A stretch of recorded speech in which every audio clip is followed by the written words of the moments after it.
we are thundering towards the halfway point of the Porsche Heuer Esports Supercup and All-Stars, and well, what better place to do that than here at the Red Bull Ring in Spielberg, Austria.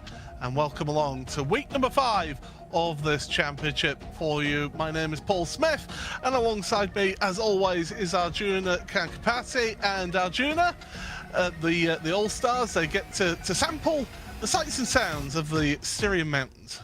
Yeah, they get to enjoy this fast-flowing and technical Red Bull Ring. Yes, everyone's going to talk about draft, but let's not mistake ourselves. You got to make sure you're within track limits, Paul. I know you'll love to be talking about that to survive what's going to be an interesting, I'm sure, day here out in the Styrian Mountains. Yeah, I promise I won't mention them much. But yes, we're going to have some fun here today at this track. We've got a sprint race of 10 laps, and then the main race a little bit longer. But here's the track that they're racing at then, Arjuna. 10 corners, and it's 2.6 miles long.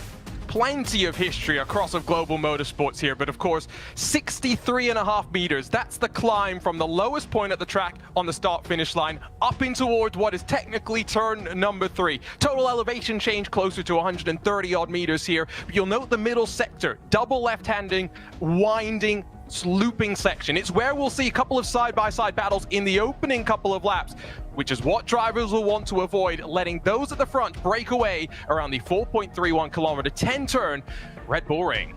Yeah, elevation is such a big thing around this venue, and it's a spectacular venue as well to go racing.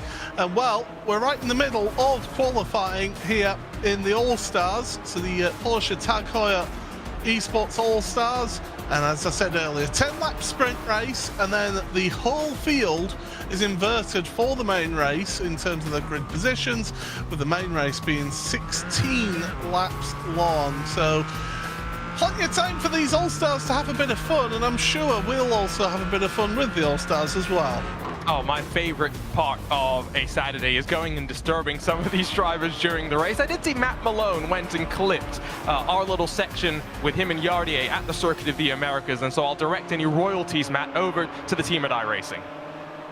Forget iRacing, they should have the royalties come to us. But speaking of information about the championships here today, also on how to become a driver as well, head on over to iracing.com/PESC, where you can keep an eye on which tracks we're going to be at, when, and what the championship standings are as well for the drivers and teams out there. So iracing.com/PESC for all the information that you need about this, the Porsche Heuer Esports Supercup and All-Stars. And well, the All-Stars right now, Matt Malone is on screen right now, coming out of turn 3.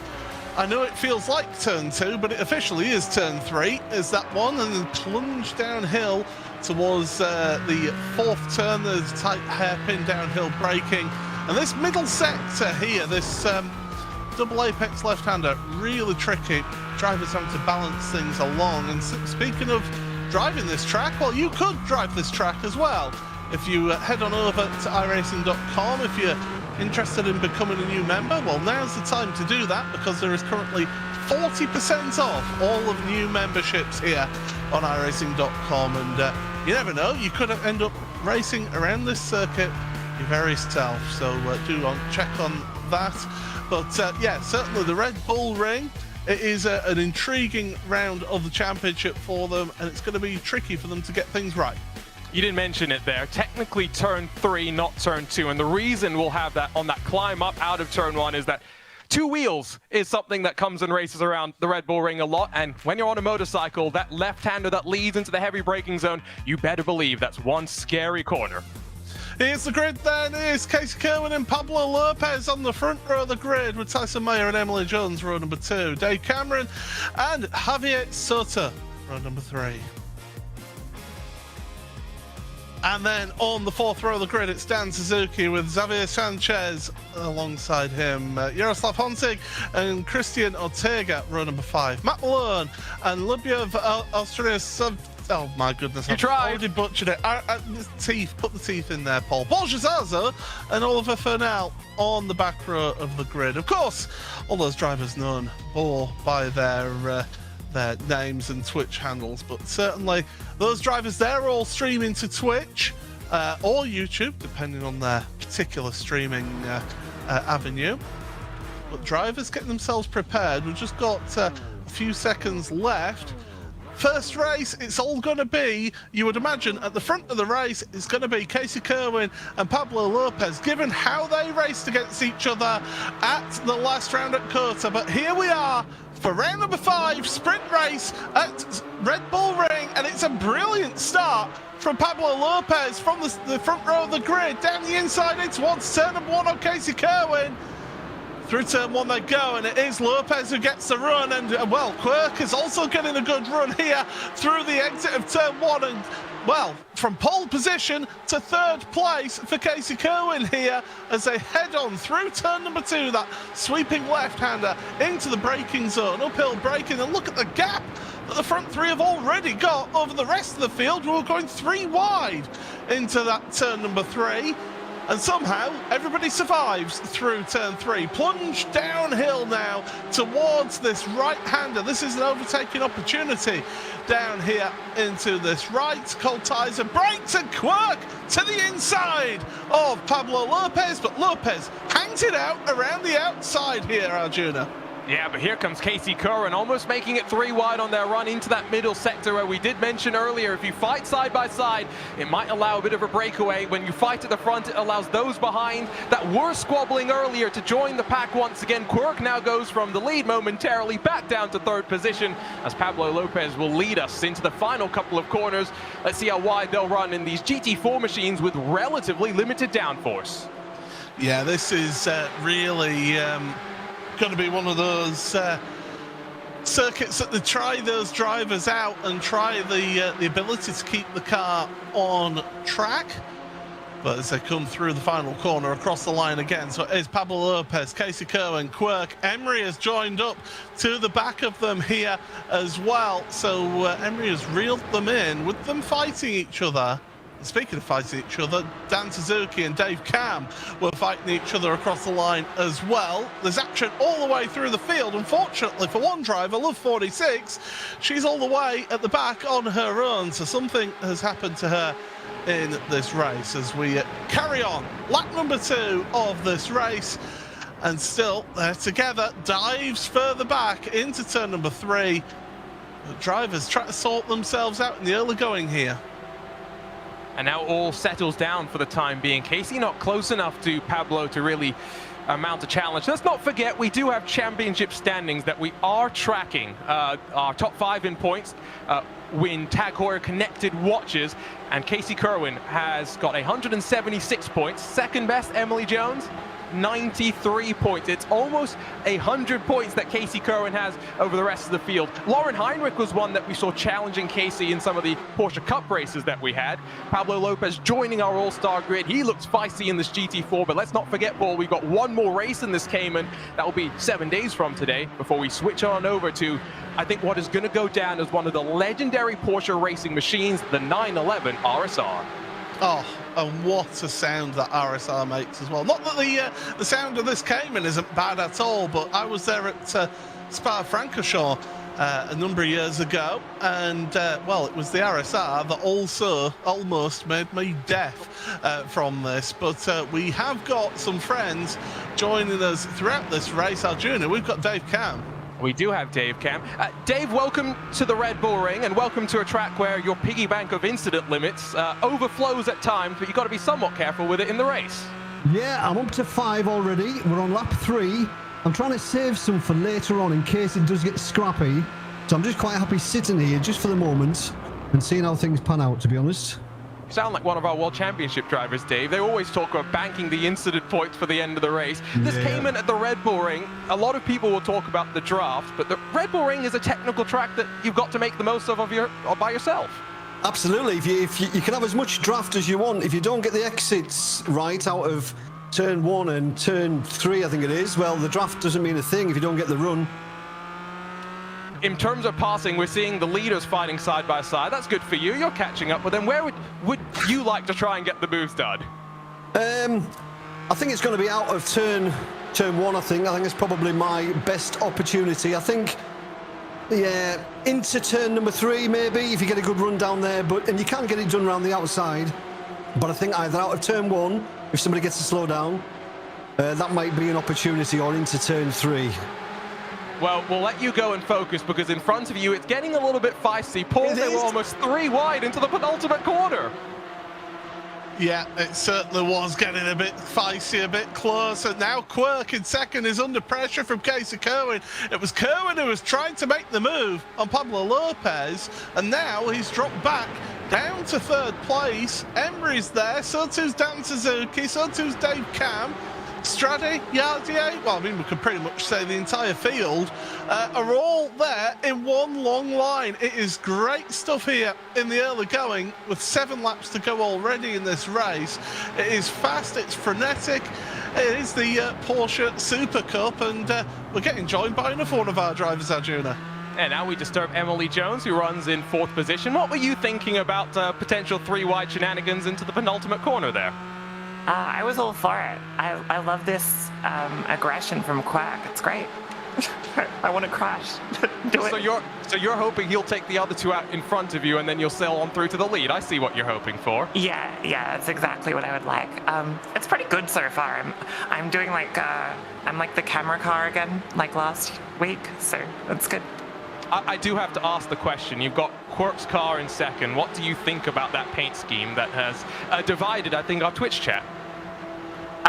Is it Tony Kanaan or is it Quirk in second? I can't tell. They look the same on my... It's great. What can I say? It is great. In terms of the Red Bull Ring, track limits, something we've previously talked about with Dave Cam. How do you enjoy your incident limits here? What are you up to so far? Look, I'm up to... Oh, God. Well, I was up to 2. And wait, I'm still up to 2. It's okay. I don't enjoy it. I don't like having to go up to an incident limit. And to be really quick here, you need to use all of the incidents. But yeah, I'm just trying to keep them for the last lap when we all inevitably crash into each other, I'm sure. And then you'll be fully inverted, and we'll do it again in the second race. Thanks for joining us once again, Emily, and I'm sure you've got plenty more camera car duties to serve for us here at iRacing, rather. So there we go. That was Emily Jones. And the thing is, I managed to distract her enough so that she actually dropped off the back of the top 3, which is not ideal. As we'll look back now to Basic Ollie. He's down the order a little bit in 12th place right now, and he's coming through the screen right now and through towards that final turn. That turn number 4. Such a crucial turning point, Arjuna, isn't it? Yeah, because this is also a track where I find it quite interesting that you've got uphill and downhill braking zones, right? When you go uphill, gravity works in your favor. You can brake that little bit later, allow the uphill to slow you down. When you go down the hill, you're a little bit more scared. You got to brake earlier because the car is falling away from you. The benefit that these drivers have, of course, Paul, is anti-lock brakes as well as traction control on power down, which means that they don't have to worry too much about really lighting up any one corner of the car's tires, which, as many people know, is something you want to try and avoid doing here on iRacing. And well, we've got joining us Basic Ollie right now. You're down the pack a little bit in 12th place, but you're still in the thick of things, aren't you? Oh yeah, the fighting back here, to be fair, has been absolutely incredible. We're having some great fights here with Matt Malone and Borgia behind. It's you'd think we're fighting for P1. It's already gone, but yeah, it's been brilliant. This is a great little combo, these cars around the Red Bull Ring. It's promoting some really good racing at the moment. Well, I was going to ask you, how are you finding the Cayman compared to the Cup car that we were racing for the first 3 rounds? I mean, these cars, it seems that you can really fight them. Yeah, you can really fight them. I have to say, I do prefer the Porsche Cup. I think, you know, it's got like a certain risk to it, the Porsche Cup, where this feels very safe. But yeah, I think with this thing, you can just absolutely rag it. But yeah, it's one of those cars you really have to find every like 10th. It just makes such a difference, especially this track as well. You know, the qualifying times are so close, and the track limits as well. Let's not talk about them. Let's not talk about them. Well, let's just quickly touch on how, before the last round and also this round, you've been getting tech advice from the rest of the championship, your competitors. I mean, it shows what a good community of drivers we have here in the All-Stars, don't we? Oh yeah, I mean these group of drivers here are absolutely immense. You know, if you've got any sort of issues or anything like that, they're very kind. They'll help you out as soon as they can. And yeah, it's a great group of people to race against for sure. Well, Ollie, we'll let you get away and concentrate on the racing, but all the best for the rest of your race. Thank you, mate. Take care, guys. So we go, Basic Ollie joining us in the commentary booth for that one, down in 12th place, but certainly keeping the track of things in front of him here as well. But speaking in front, Casey Kerwin's back ahead of Quirk now, up into 2nd place, and he's getting onto the tail of Pablo Lopez. It seems, Arjuna, that Lopez seems to be sit at front and just keep on seeing a different name coming up into 2nd place. Well, it's basically the question of, is it Casey or Quirk that's really pushing the issue right now? He seems pretty settled, pretty calm. The one thing that you'll note, though, is just how, even though there have been a little bit of gaps that have formed between some of the cars, it hasn't really blown wide open in some of the ways that these all-star races have over the previous 4 rounds of the championship that we've had. And so I get the sense that the reverse grid race that we'll have, of course, after we finish the next 3.5 odd laps, is going to be a lot more frantic, because it's going to be a lot harder for drivers to work their way through all of the drivers that they're now going to be starting behind, as Matt Malone and Kenny 500 duke it down the hill into Schlossgold. Yeah, this is such a tricky part, and Malone tried to hang it around the outside. You can make the move around the outside there, but you are leaving yourself vulnerable. Malone to the inside.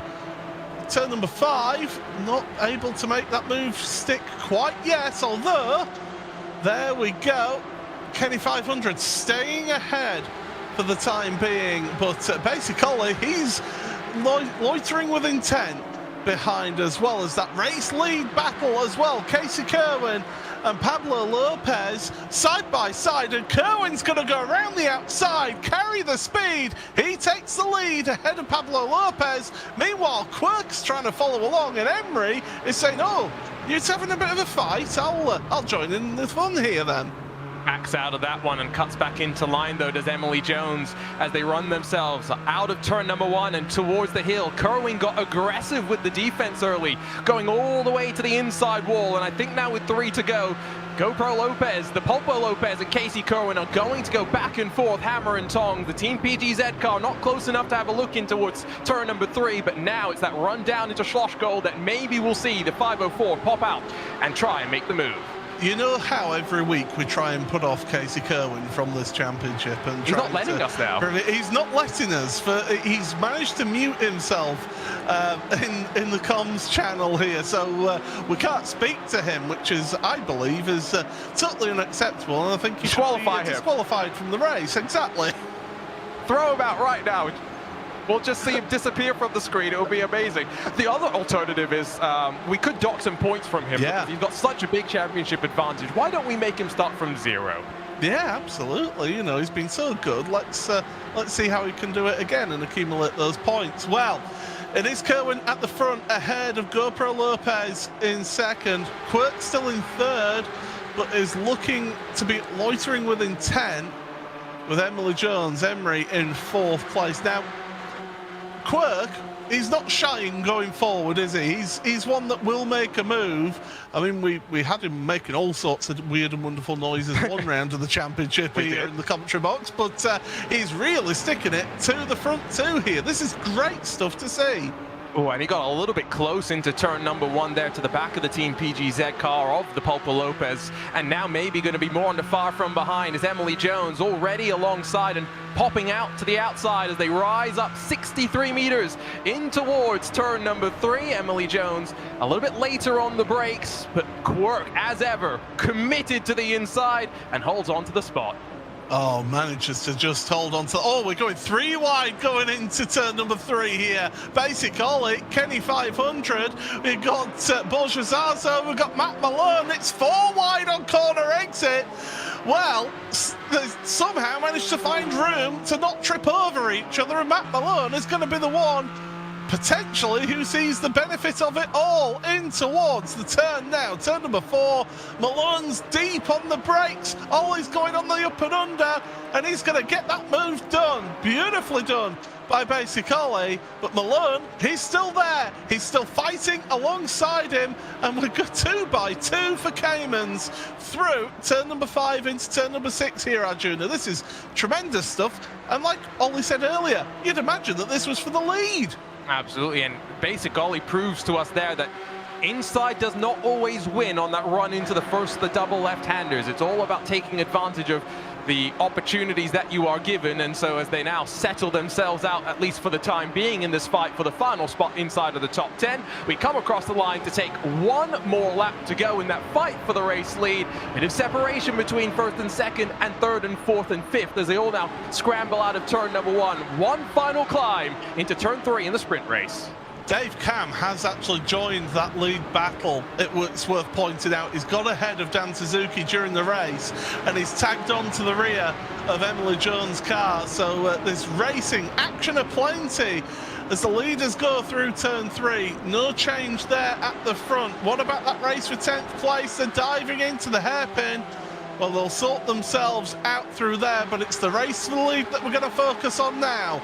First, second, third, fourth, fifth, all together here on track into turn number 4. Kerwin a little bit wide, missed the apex. Pablo Lopez trying to carry the speed through there. Looking back, Malone and Basic Ollie again into the right-hander, onto the brakes, and Malone is able to hold on to that move, but he's giving, well, more than enough space to Basic Ollie through the rest of that corner. But we're heading in towards the final few corners here at the front of your field. It is still Casey Kerwin from Pablo Lopez. Kerwin now is weaving. He's already trying to put off Lopez through the penultimate corner. They go. Just one more corner to go.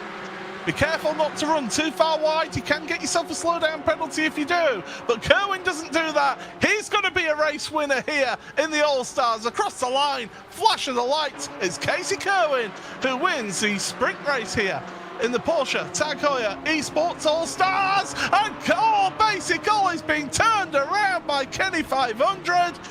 Kenny 500, to be fair, is waiting for Ollie to go through.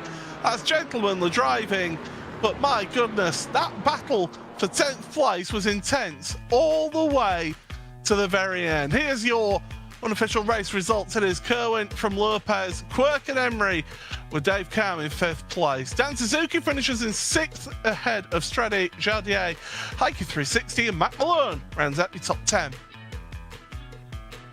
In 11th place then, it was the driver of Borjazazo with Basic Ollie in 12th. Kenny 500 then does the gentlemanly thing to hold back and finishing 13th. And Love 46, after an incident at the start of the race, finishes in 14th place. Well, let's have a look then, Arjuna, at the car that they were in compared to the car that they are in now.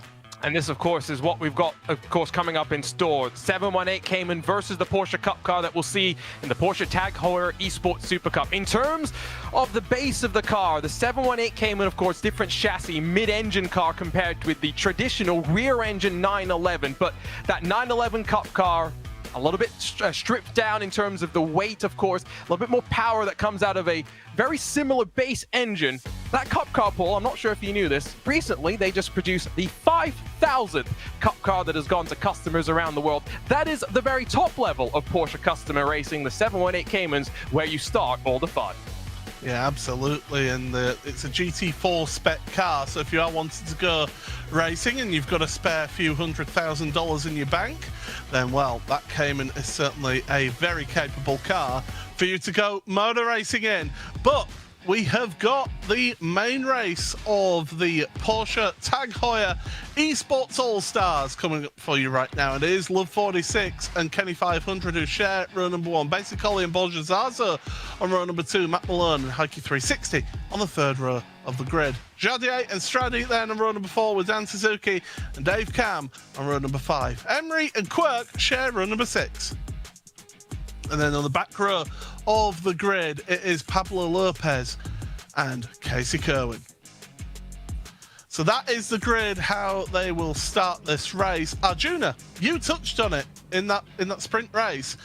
It was proving difficult for drivers to be able to overtake here. How difficult is it going to be for Lopez, Kerwin and Quirk to all try and make their way through? Question is going to be, how hard do they all fight for what is now 16 laps in this main race? Because we did see that battle for 10th really drop off as the final laps ticked on by, and so I would expect that if those at the front play together, it will be hard for Casey Kerwin, GoPro Lopez, and for Quirk to work their way on forward, but anything can happen here in the Styrian Mountains. It certainly can as well. Casey Kerwin's getting himself ready for the start at the very back of the grid. How rude of you not to have us muted. I know, I'm sorry. I kind of thought about it. Someone said after the race, I was like, oh yeah, I was sitting here muted. I ruined it, I'm sorry. Well, we're going to be seeing you take to the start of this race from the very back of the grid. How tricky is it going to be to work your way through here? It'll probably be really tricky, honestly, unless there's a lot of carnage that we were able to miss, because the speed is really close here. It's the closest it's been the whole season, so and with the GT4 in the draft, it kind of keeps it more of a pack, so it's going to be kind of sort of like a DRS train, if you would, so it'll be a little bit harder to pass. So yeah, we'll see how it goes. I'm going to try not have grandma reaction times here. Hold on. Well, he says he's not going to have a grandma reaction times, but of course he's got me talking in his ear as well as we go green flag racing here at the Styrian Mountains and, well, Red Bull Ring. Pablo got a much better start than you, Casey. What's going on there? Come on. I need my rolling starts, man. I'm just an old NASCAR guy, you know. We need a couple, like, pace slaps to warm up and get our reaction times going. These standing starts are just not for me, you know. Well, we've got two wide action in front of you then. Your camera car here. These two, they were fighting with you in race number one. What are you going to do? Around the outside. Come on, make it 3 wide. You can do that. Oh, we've had a touch. We're fine. We've had a touch up front as well. We've got a car around. It's Love 46 who's around at the back of the field, unfortunately. Well, Casey, you go and enjoy your racing now, man. I think we've disturbed you enough. I appreciate it. Thank you. So there we go. That was the start from on board with Casey Kerwin getting live reactions there, Arjuna. This is what the All-Stars bring us, isn't it? I think that is also a little bit of a penance paid for very rudely not letting us chat with him in race number one. Maybe we'll disturb him again over the course of the 16 laps. All of the result of the drama up at turn number 3 as Otareskovskaya went around is that Kenny 500 now leads by 1.6 odd seconds as they work their way into the final sector. The likes of Emily Jones, Dave Cam, Quirk, Casey Kerwin, and GoPro Lopez starting to work their way through the field. 504 of the Pulpo Lopez is up to 7th. Yeah, up 6 places already in this race. A real boon start for him as he is Heike 360. Oh, what's running really wide there is Emery, so not an ideal line through the final corner, and I think Emery will be getting a slow down penalty through that. Look to the inside, Bolshazazo on Jardier. These two battling for second place because Kenny 500 has run away at the front, and we've got drama. Oh my goodness, it's Quirk, it's Casey Kerwin, and it's Emily Jones, all off on the inside at the exit of turn number 1. You have to assume that anti-cut curb on the outside had some part to play in that, and it now means that Yaroslav Honzik, the only one in the top 4 in the points, not to now have been involved in that incident, is in a great spot to be able to try and challenge Emily Jones in our unofficial championship standings. My goodness, more drama here in Austria. It is big drama, and well, look at this. You've got this tremendous race for second place. Bolshazazo, Jardier, Matt Malone, Dan Suzuki is there, Stradi, Pablo Lopez, Heike 360, they're all together. Here's what happened then.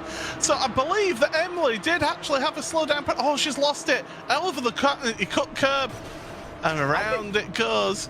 I'm pretty sure there was a bit of contact with Dave Camp maybe as he came through turn 1, as well as we rejoin live pictures and the 504 of the Team PGZ car around the outside of Stradi. Dan Suzuki went for a little bit of a half spin as well as we cut back to live pictures there. So Dan's down a place. Oh, Matt Malone's around. Penultimate corner. Is he going to get wiped out? Well, this has been absolute carnage as this opening to this main race. Malone's facing the wrong way, driving the wrong way down the track. Careful if you rejoin there, Matt. And yeah, does keep out of the way. But Straddy is on pit road. Matt hits the end of the pit wall, which is suboptimal, to say the least. But, well, it's been drama, apart from one driver at the very front. 3.4 seconds in the lead is Kenny 500. Could this be the first win for Kenny? It's why it's so important to scamper away if they fight behind you, because you can really establish a healthy separation with which you can then play with for the rest of the race. It was a quiet sprint race, if we're being honest, Paul. Yes, Otterevskaya had the issue at the start of the race that saw her dive down onto pit lane, but apart from that, really not too much until we saw the very end basic ollie going around. This, in the first 2.5 laps, absolute chaos. Yeah, it's almost like they all had the sensible pill for race number 1, and then they just went, oh, let's take the red pill for the second race, and decided to have a bit more fun. Well, one driver who is having fun out there is Pablo Lopez, up to 4th place right now after starting at the very back of the grid. 13th place for him. 9 places gained already, and he's looking to the inside and goes past Borja Zarzo up into a podium place now for Lopez. But, well, we need to take a step back and gather what happened there then, Arjuna. From up above, we see the first little contact between Dan Suzuki and Matt Malone, and this is through then the second part, and it just comes right as they get to the apex. Suzuki, almost like a pendulum going around, not much that he could realistically do, does a good job to lock it down in time, and then into the penultimate corner, all by his lonesome, Matt Malone gets the car just a little bit loose and sideways with a bit too much speed, and I tell you what, they did a good job initially to get out of the way, and then Stradi, with nowhere to go, gets broadsided. Yeah, it's very difficult when suddenly cars pass in front of you and you're just met by a car that's facing sideways in front of you. So, yeah, Stradi, nowhere to go. Still sat on pit road. I think that's going to be game over for him. Matt Malone has got back out the pits. The drivers do get a free repair here in this championship, so it is encouraging them to get back out there and to get to race. And so, yeah, that's why Malone is back out there on track. But right now, Jardier, we know how quick that Jardier can be, but he's got he's got Pablo Lopez behind him, and we've seen how rapid Lopez has been, even just from, what, 3 races now. Yeah, no, absolutely. He's someone that, again, has been part of the top level of iRacing competition, going back to the iRacing Grand Prix World Championship days. I'm sure you can go back and find some GoPro videos of that 504 being involved in some really exciting stuff. Paul, today's date, April 1st, I woke up to some Instagram posting from Lawrence Van Thor that got me very excited. He said he was going to be driving a Porsche 963 car for some demonstration laps around my second favorite track in the world, the Nordschleife. He then posted on Instagram a couple of hours later that it was April Fool's, and I've just got to say, if Lawrence comes back to join us for the All-Star Series, I will ask him why he disappointed me so much. Well, one driver that we can speak to, though, Arjuna, is Pablo Lopez right now, who's working his way through the field. Absolutely, you've gone from the back up to 3rd. Pablo, I mean, how are you going to try and get past Yardier? Because he's got a smile and he's trying to make sure that you don't stop him from smiling. I don't want to hit him like in Kota first lap, and always is nice to fight with Yardier, but I for real think we can get P1 both, because we are going faster than Kenny, but I like the optimism. I do have to ask, you say you don't want to hit him. How many incidents did you get in the sprint race as you ran all by yourself at the front, just trying to keep everyone behind you? I didn't get much incidents though. It was more the incidents at Kota. Interesting. Ah, okay. You're looking very focused right now. You say you've got a chance to catch Kenny 500. Does talking to us slow you down? Is this a good distraction for you? Yeah. That's why you do it to me now. I guess. How much fun have you been having, Pablo? It's been great. You asked to join the series. You got to be part of the fun at the Circuit of the Americas. You're back with us, and you've got a huge smile on your face as well. Yeah, I am having a really great time. After 10 days working in the Netherlands without simulator, it's good to be back here in the cockpit and enjoy some races with really nice people and with iRacing in Porsche Esports All Stars. We'll let you focus a little bit on trying to get past Yardier because you're up the inside on the run into turn number 3. Thanks for joining us, Pablo. We'll continue to distract you just that little bit longer, Paul. He's now up to second. Yeah, nice move there done on that position up into second place. And the question is now, with about 11 laps, 10.5 laps remaining of this race, can he charge down Kenny 500? I think if I'm Kenny 500, I'd be looking at my relative box and thinking, oh no. 10 laps to go this time by as well, which is basically the distance of the sprint race. We really haven't added too many laps above what we had for that shorter race distance, which does mean that tires maybe not such a big factor. You do put a decent amount of load through them, Paul, because you have these long sweeping corners where you're just always ever patient trying to get to full throttle. Yeah, you certainly are, but Lopez then moving through to try and get that place, and we're joined by another one of our drivers, Jardier. Well, Lopez, we tried to distract him as much as we could for you, but he got by in the end. Yeah. I literally, my plan was not to hold him because I think maybe Pablo will be catching Kenny in front and I will be in a slipstream, you know, catching as well. So that's my plan right now, to stay behind as long as possible, if I can actually. Well, tactics, you know, that's going to be a big thing. Yeah, how strong has the slipstream been here at the Red Bull Ring for you this week? I mean, I think it's different, right? Something changed in our racing, so it's a bit lower. Oh. And that'll be a slow-down penalty. Yeah, slow-down penalty for Pablo Lopez. Well, he obviously thinks that you're faster, so therefore he wants you back in front. Yeah. He wanted the DRS for the next corner, you know? But, you know, do you think with 10 laps to go, the 9.5 laps to go, do you think you can charge down Kenny 500 and potentially get a win? So I really hope we can. Maybe the tires will play some matter into it because we definitely were catching a little bit now, but in the past 2 laps I think we lost a bit as well because we were swapping the positions. But I think Pablo, if he's gonna go ahead, I think he can catch for sure. Well, Jardier, you go concentrate and drive fast, my friend. All the best. Thank you, guys. Thank you. So there we go. Joined by our drivers. It's always great to speak to these drivers during these races whilst we go along. But yeah, Jardier up to second place then after that slowdown penalty. And it shows how brutal, Arjuna, those track limits can be when it comes to the slowdown penalties as well. Got to be pixel perfect around here. You really cannot afford to cut just that little bit too much. And you saw how drastic an impact that was as well, how much Pablo was slowing down to try and clear the penalty that he had received. It's not insignificant. Yardier, by the way, big smile on his face because this is, according to social media, his second favorite track in the world. What's his favorite track, you may ask? Well, it's a track that we'll be visiting later this year. It will be the Nürburgring Nordschleife. I thought you were going to say Watkins Glen, but yes. that's a topic for next week, and you and I want to try and avoid that topic as much as possible. Well, one thing I will say is the action is going to come thick and fast in the next 2 weeks here in the Porsche Tag Heuer Esports Supercup and All Stars because, well, we've got racing for you today as Jardier very kindly lets Pablo go, but please go past me. You set the pace there, is what Jardier is saying.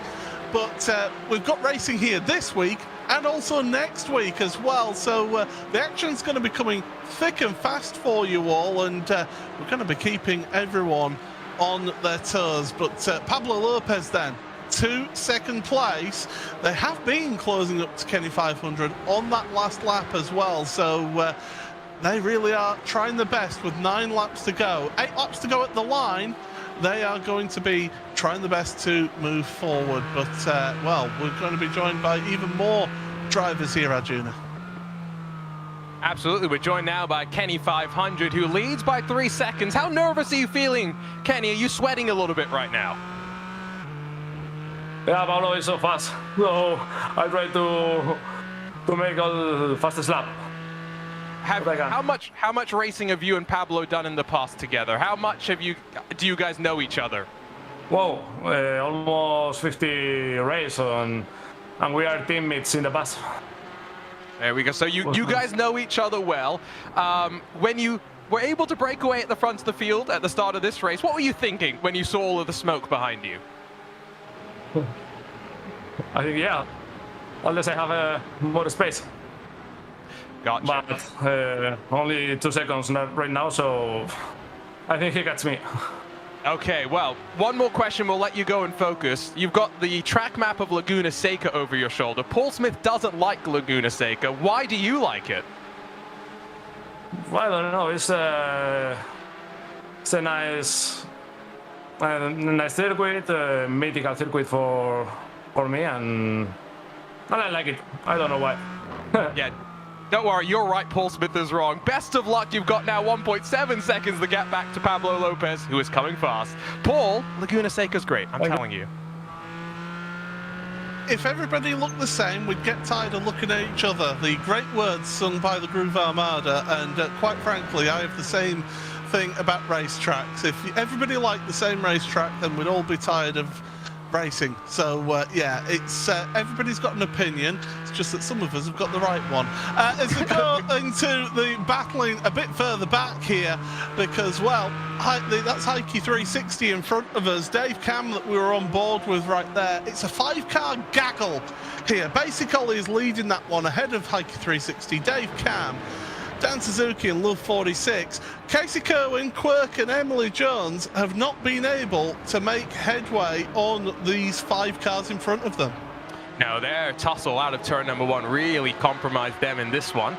You mentioned it, I think, before we started the broadcast, Paul, and the fact that, yes, we're tracking the championship. There are drop rounds as well. We've said that Pablo may be out of contention, you know, because he's only joined us here in this phase with the Cayman. Is going to be side by side up in towards turn number 3. Basic Ollie concedes the position to Heike 360, but if it continues like this and Pablo carries the speed over to the Porsche 911 RSR and then over to the Porsche Mission R, which will of course play host to our final round of the All-Stars, we may still have excitement in the championship left to come.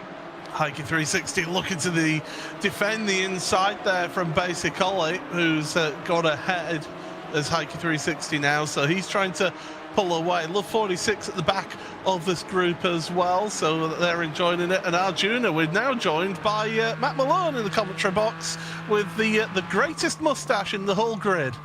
Yes, but no Lederhosen. I was hoping you'd make up for your lack of the cowboy hat last week, Matt. No, yeah, well, you know, I got a system. It's working. I just show up. I go ahead and throw oil in the stash, and we're good to go.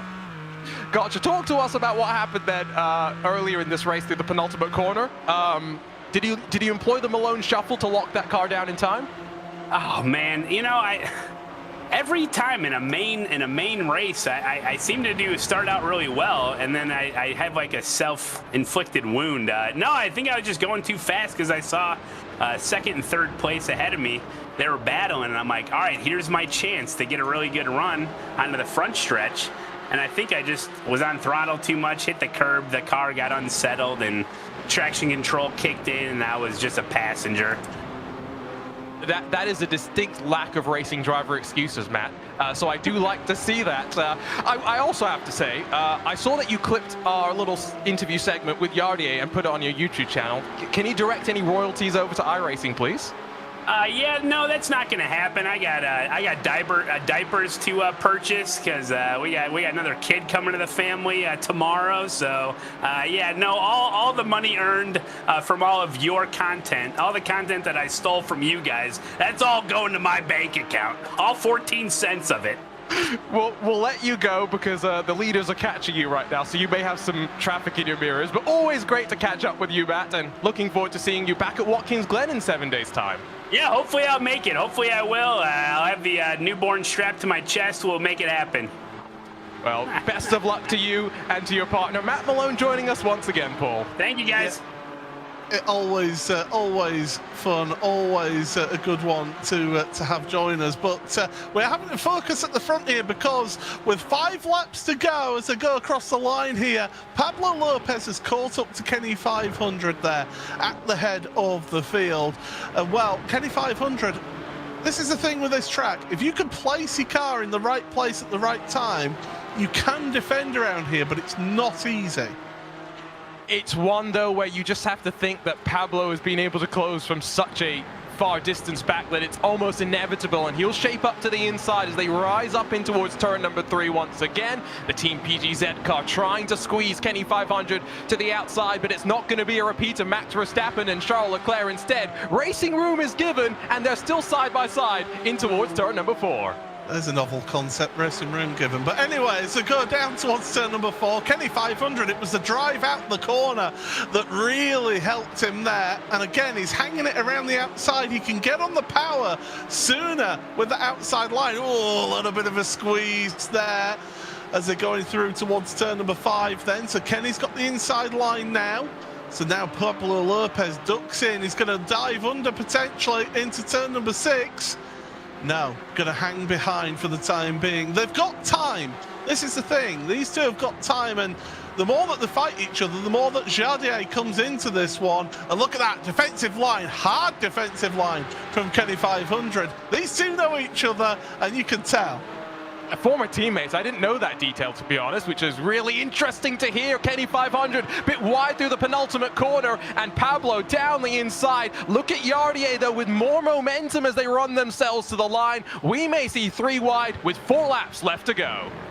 This is fantastic. Oh, Lopez is around. He's around. Oh, my goodness. Porsche Zaza just misses them. And Pablo Lopez, he tried to weave down the straight, and he was just too close to the front of Kenny 500's car. That turns him. And my goodness, that is it. He is further back now because he's got no rear wing. Oh, he's going to have to be careful here going into the braking zone. Basic Ollie is coming in like a freight train along with the rest of them. Well, I'll tell you what, if one thing about that Porsche, it'll be rapid down the straight now without that rear wing. I tell you what, magically as well, it was just the fasteners for the wing itself that have dropped off. The actual mounting points on the car are still there. We'll see how much Pablo will be able to fight with still 3.5 laps left to go. But I wonder if there was contact with Kenny 500. If there was, I'll just say it right now, I don't think Kenny 500 did anything wrong.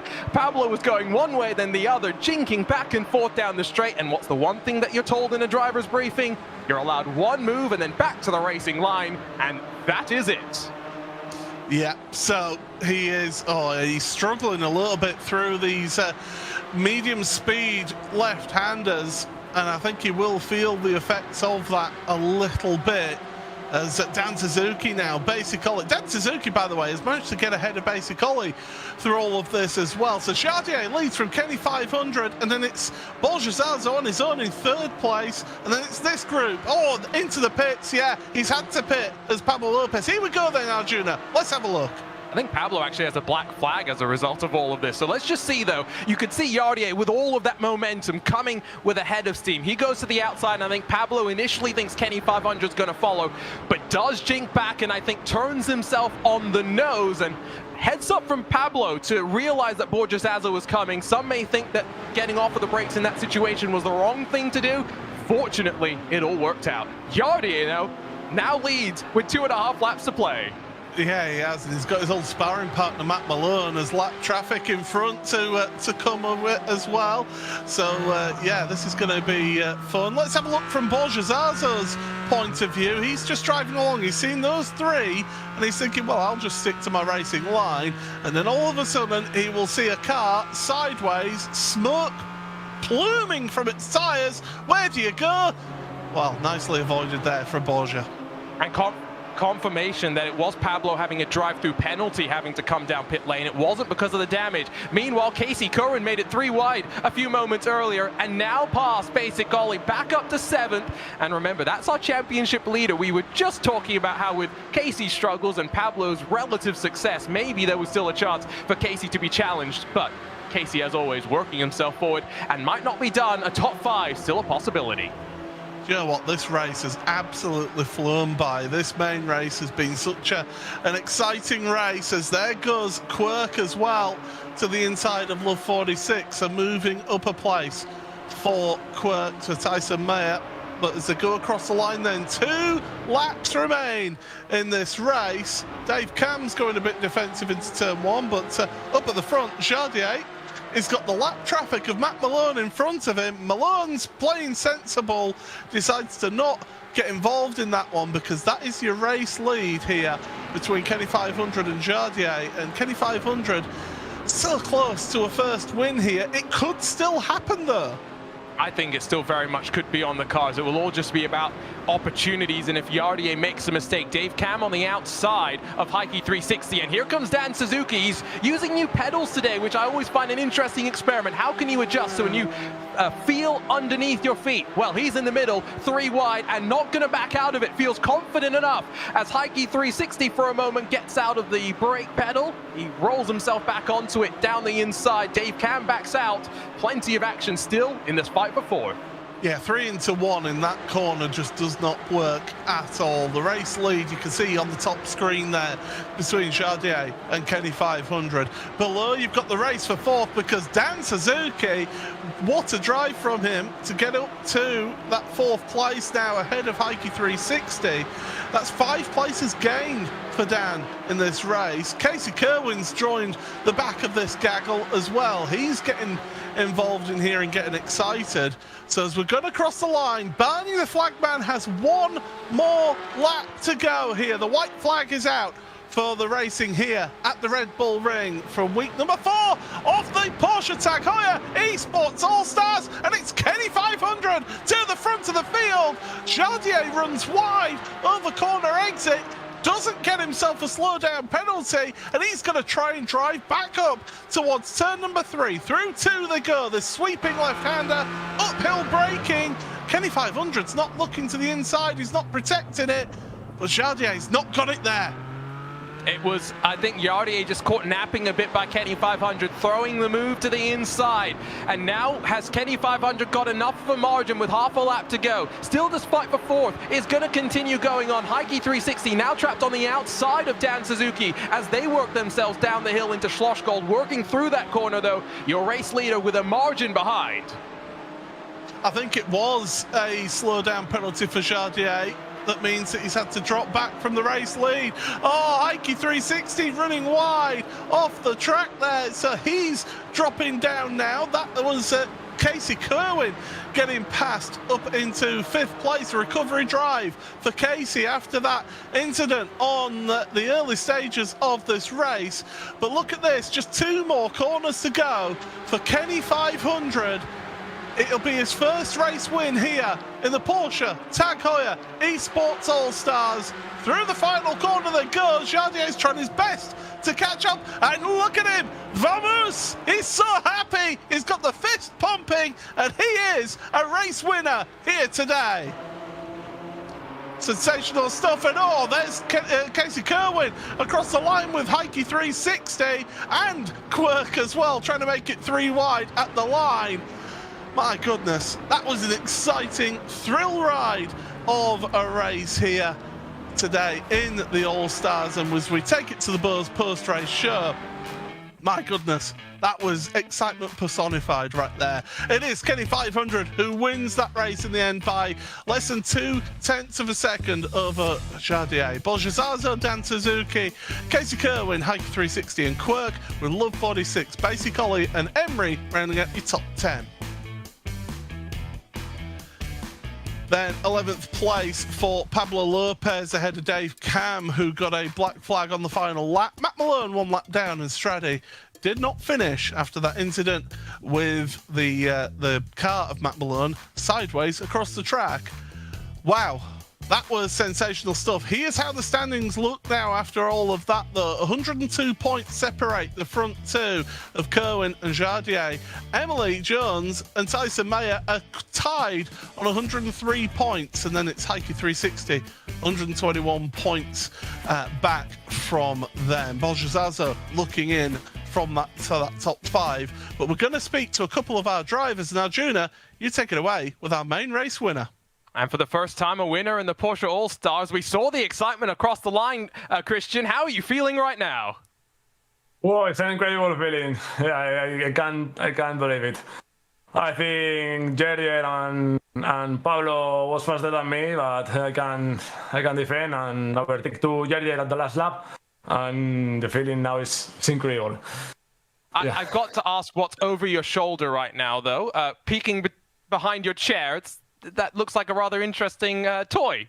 Yeah, it's a wheel pig. It's my favorite animal, and yeah, I love it. So it's the best place to him. Looks awesome. One more race left in this Cayman, Christian. How are you feeling about the car? For me, it's the difficult Porsche. It's the most difficult car of the championship, but now in Red Bull Ring, I feel better than Circuit of the Americas, and yeah, I can understand a bit more the car. Perfect. Well, congratulations on the victory. We'll see you in a week's time from Watkins Glen. We head over to the second step of the podium, though, where we've got Yardier, who joins us now, still with somewhat of a smile on your face. But talk to us what happened on that final lap. Oh, nothing. I just bottled it. Let's be honest. Nothing happened. I thought, like, I don't know. I just misjudged. I thought Kenny is a little bit further behind to the first corner, so I was like, oh, he's for sure not gonna send it, But obviously, like he had all the room there, and went like for a very aggressive but really good move into the first corner, and I lost all the momentum. Then I tried to like something in the next corner, but I just didn't have the balls to send it, Well, you said on social media this is your second favorite track in the world. Fortunately, we've got your favorite track in the world coming up. How much did you enjoy today being here at the Red Bull Ring? Oh, fantastic. I love this track because, like, as you saw in the first race, the massive trainer cars, like, it's perfect track because you have a slipstream. It's great for overtaking. It's fantastic for side-by-side. This is honestly, like, one of the best tracks for any kind of racing. Well, one more question and I'll let you go. Nordschleife, why is it the best track in the world? Oh, well, because it's Nordschleife, right? Because, like, it's a green hell. No, like, I mean, it's the best track because it has everything. It has everything. But looking at the grid, I think the quality will be just so important next time because, like, overtaking on Nordschleife is gonna be so difficult. Well, congratulations on another podium. Hopefully we'll see you run well at Watkins Glen. Thanks for joining us as always, Yardier. Thank you very much, guys. Thank you. Wow, that was simply sensational is what I would say about that one, Arjuna. It was great stuff here from our All-Stars. The sprint race was a little quiet, but in a tense way, right? We had Casey, Quirk, and Pablo at the front all duking it out. Then in that second race, once they all got their podiums and once they got filtered back to the very tail end of the field, that main race was something. And I have the feeling that's what we should expect next up from the Super Cup drivers. It's one of those tracks where when you throw 30 cars onto it and you throw a blanket over them in terms of pace, so much opportunity to go side by side. Plenty of potential for moments like that where Emily Jones a little bit wide, a bit of contact as well, sent her around and took out some other machines with her. So much to look forward to. Yeah, and we thought we'd had all the drama that we would have in this All-Stars race as well, and then it was that little touch right there that sent Pablo Lopez around, and it gave Kenny 500 this opportunity here down the inside. Well, if you thought the All-Stars were exciting, well, stick around, because coming up after this, we have got the main pros. It's bringing you all the action here in the Porsche Heuer Esports Supercup.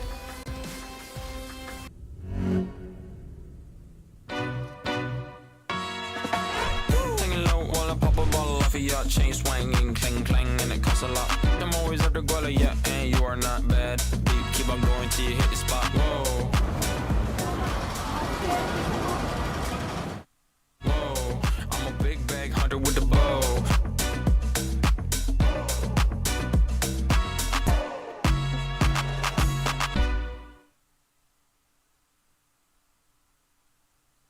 Racing isn't easy, but experiencing it is. iRacing puts you in the driver's seat with the industry's leading sim racing game. Drive on laser scan replicas of the greatest racing circuits from around the world. go head-to-head against other drivers chosen by skill-based matchmaking to ensure competitive racing at every level. Compete across all your favorite series. In officially licensed cars, engineered to deliver the most accurate driving experience possible.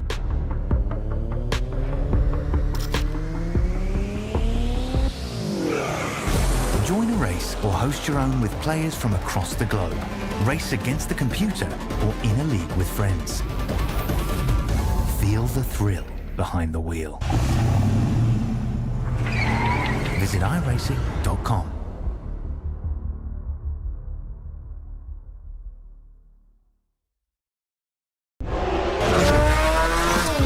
This is virtual racing with real stakes. This is fine lines, milliseconds, and 200 grand. This is insane, but that's what keeps us coming back for more. The Porsche Heuer Esports Supercup by iRacing, live on YouTube and Twitch.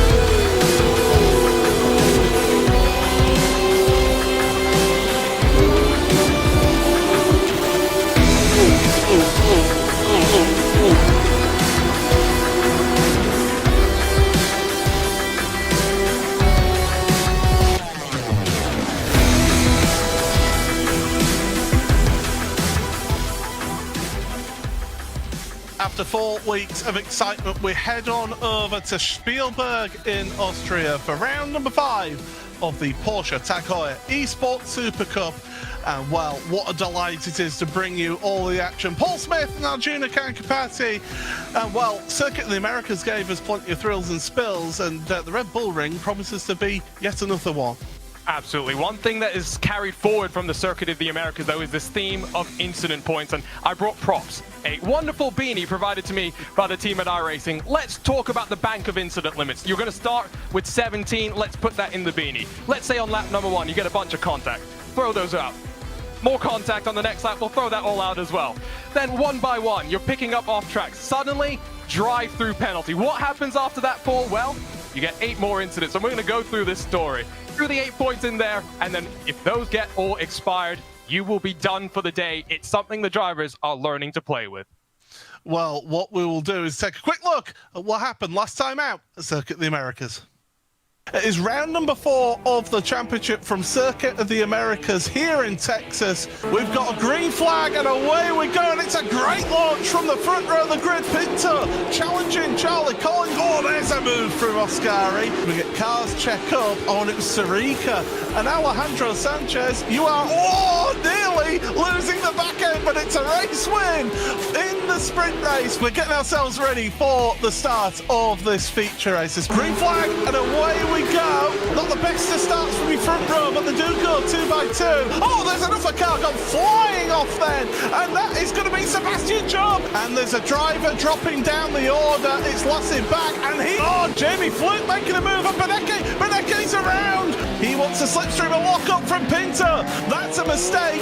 The final lap, Pinto is back through. Look at that, the celebration. He's won the race here at Circuit of the Americas.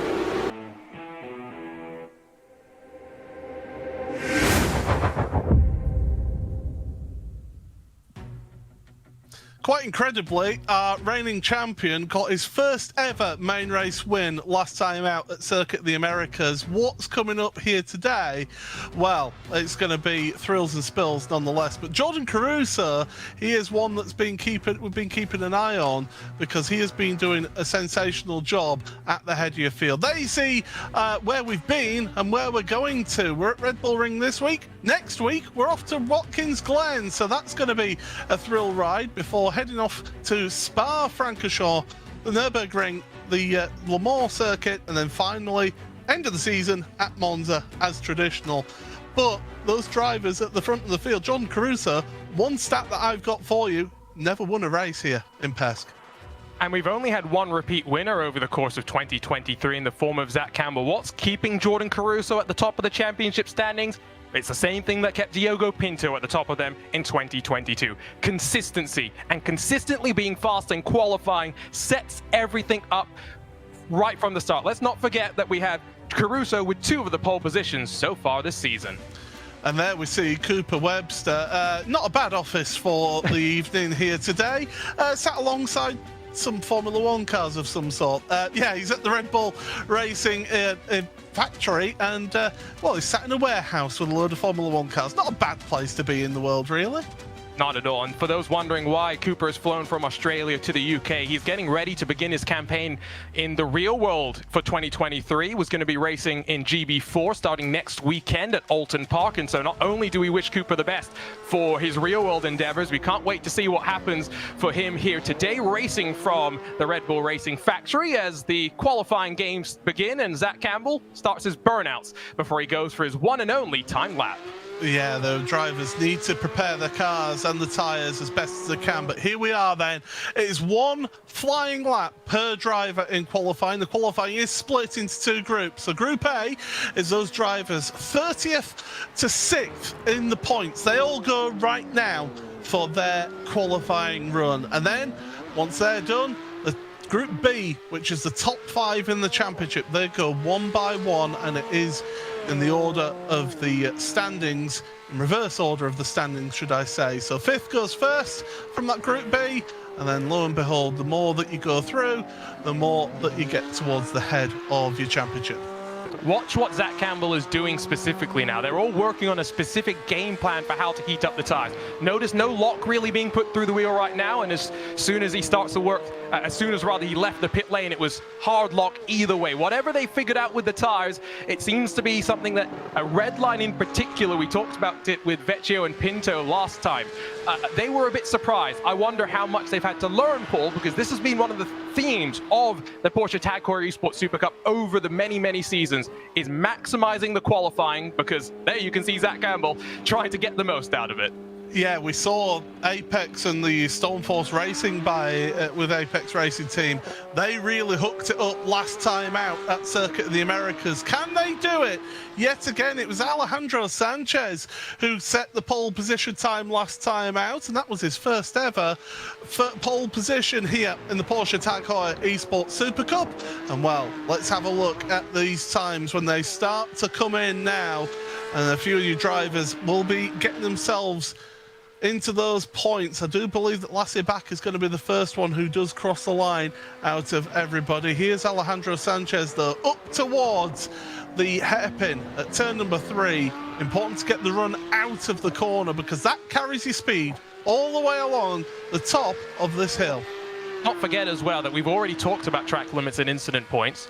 That's irrelevant here in qualifying. You're not allowed to extend the limits of the track on your flying lap, and so that puts a certain amount of pressure on some of these drivers. Think back to round number 1 of the Hockenheimring, another track where we often talk about how close drivers will push to the limits. We saw 4 drivers fail to set a time. Luca Kita and Alexei Nesov have fallen victim of track limits. They will not set a lap time here in this, so they will start from the back of the grid. Quentin Violate, the young Frenchman for that R8G Esports outfit, running through the right-hander at turn number 4, getting the power down, and the drivers all heading towards the final sector then. And as I said, it is going to be Lassie Back who does set the first lap time. Sam Keiter is the latest victim. He will not set a lap time now either in all of this. Lassie Back sets the target then, 1:30.2. Forget about that. Alejandro Sanchez, 29.9. Could this be 2 pole positions in a row for Sanchez? The times are coming in thick and fast here across the line. Zach Campbell up to 2nd place. He's had a nightmare couple of rounds, the last 2 rounds of the championship. He's wanting to get a good one here today. And well, it is going to be provisionally Alejandro Sanchez who is on pole position for us here today. But now Group B will start their qualifying times right now. And Cooper Webster, well, he is going to be the one who starts us off here in Group B. He's the one, 5th place in the championship. he's going to be setting that lap time. So he's going to come through the final corner. You've got to be inch perfect here, Arjuna, because as we've seen for a number of drivers, 3 drivers not set a lap time. Yeah, all 3 of the Urano drivers then failed to set a lap time. Oscar Mangan, the Irishman, also joins them, and so the driver that sits second in the Rookie Championship can be starting all the way at the back. Cooper Webster, nice and tidily through turn number 1. And one thing that you and I had kind of questioned is how unfamiliar an environment is this going to be for Cooper. A lot of the times we talk about within sim racing the fact that when drivers have their setup exactly how they want it, that's not just seating position, where the monitors are and everything like that, but all those little details that maybe only the drivers think about, they are able to find a little bit more performance. Webster, sitting in the top 5 in the championship, has been fast and consistently toward the front, but just needs a bit of luck to go in his way. Well, we are joined once again by our provisional pole sitter, Alejandro Sanchez. And well, you were here last week, or 2 weeks ago, should I say. Once again, you're watching those lap times, hoping that you stay on pole, don't you? Yeah, I won't be surprised either this time if it gets taken away, but I'm happier with this lap than I was with the one two weeks ago. I think it was very clean, didn't lose any major time, any place, so really happy with the delivery, especially considering I had an off-track last year, so it was weighing quite heavily on my mind, but we managed. Well, Cooper Webster's going to be the first time to try and set one against you, so we'll just take a look at him as he comes across the line. So far, you do have the best first and last sector in qualifying as he comes across the line, does Webster. Now, only 13th for Cooper. So, I mean, that first and third sector, what are the key things about that you've been able to just pip everyone on? The first one, I think I maybe took too much of the curve on the inside curve, but overall it was super solid and clean. It's just a matter of getting the brake point just on the right spot and pick up, the throttle pickup point as well in the right spot to not lose any time on exit, because it's quite a long straight after it. And the last sector is just a matter of confidence and not sliding the rears at any time, because if you do so, they are pretty much gone for the last 2 corners, which are really important. And also the last corner is quite, I think, the trickiest corner on the track. Quite easy to get an off track on the inside and on the outside.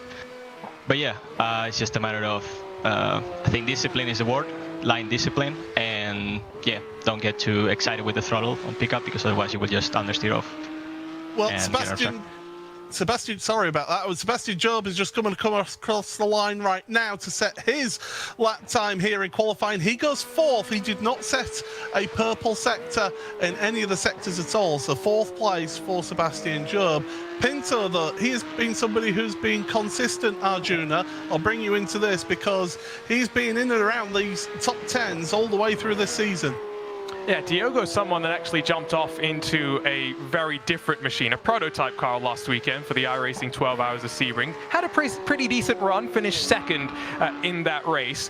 But I wonder for him, coming off of what's been a up and down start to the season, Long Beach really being the down, how he feels having gotten back on the horse. It's back at the Circuit of the Americas. Remember, Captain Consistent is what we dubbed him, and let's see what he can do in qualifying, really making the most of those track limits. You can see Pinto in the bottom left-hand corner of your screen. Comes across the line now to set his qualifying lap time. Goes 3rd fastest for Pinto.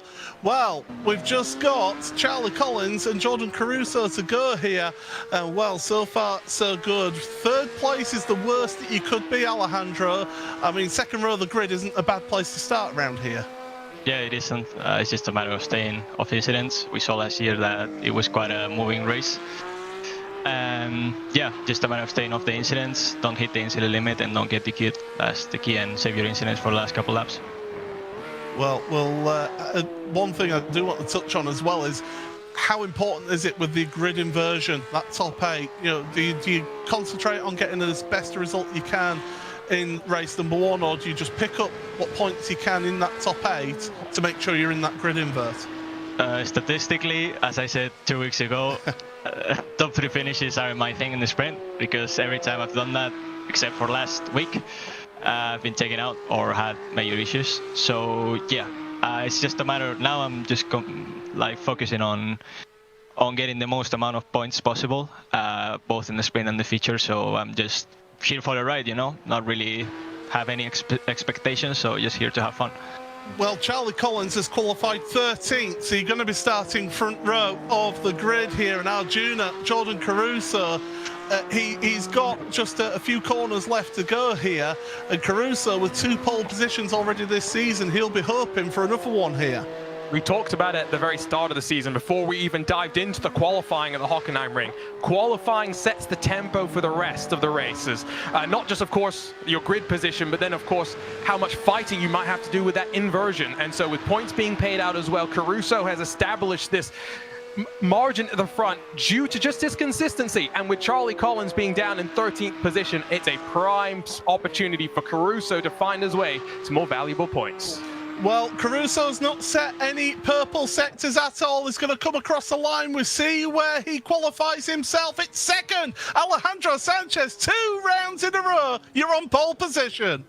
Yeah, back to back. Really happy with it. Thanks to the team for giving us a super quick car and qualifying at least, as we've seen. So yeah, looking forward to the sprint and the feature now. Well, go and prepare yourself for that sprint race. But congratulations, Alejandro. Thank you very much. So there we go. Pole sitter from Group A once again here is Alejandro Sanchez, and he is your Tag Heuer Pole Award winner.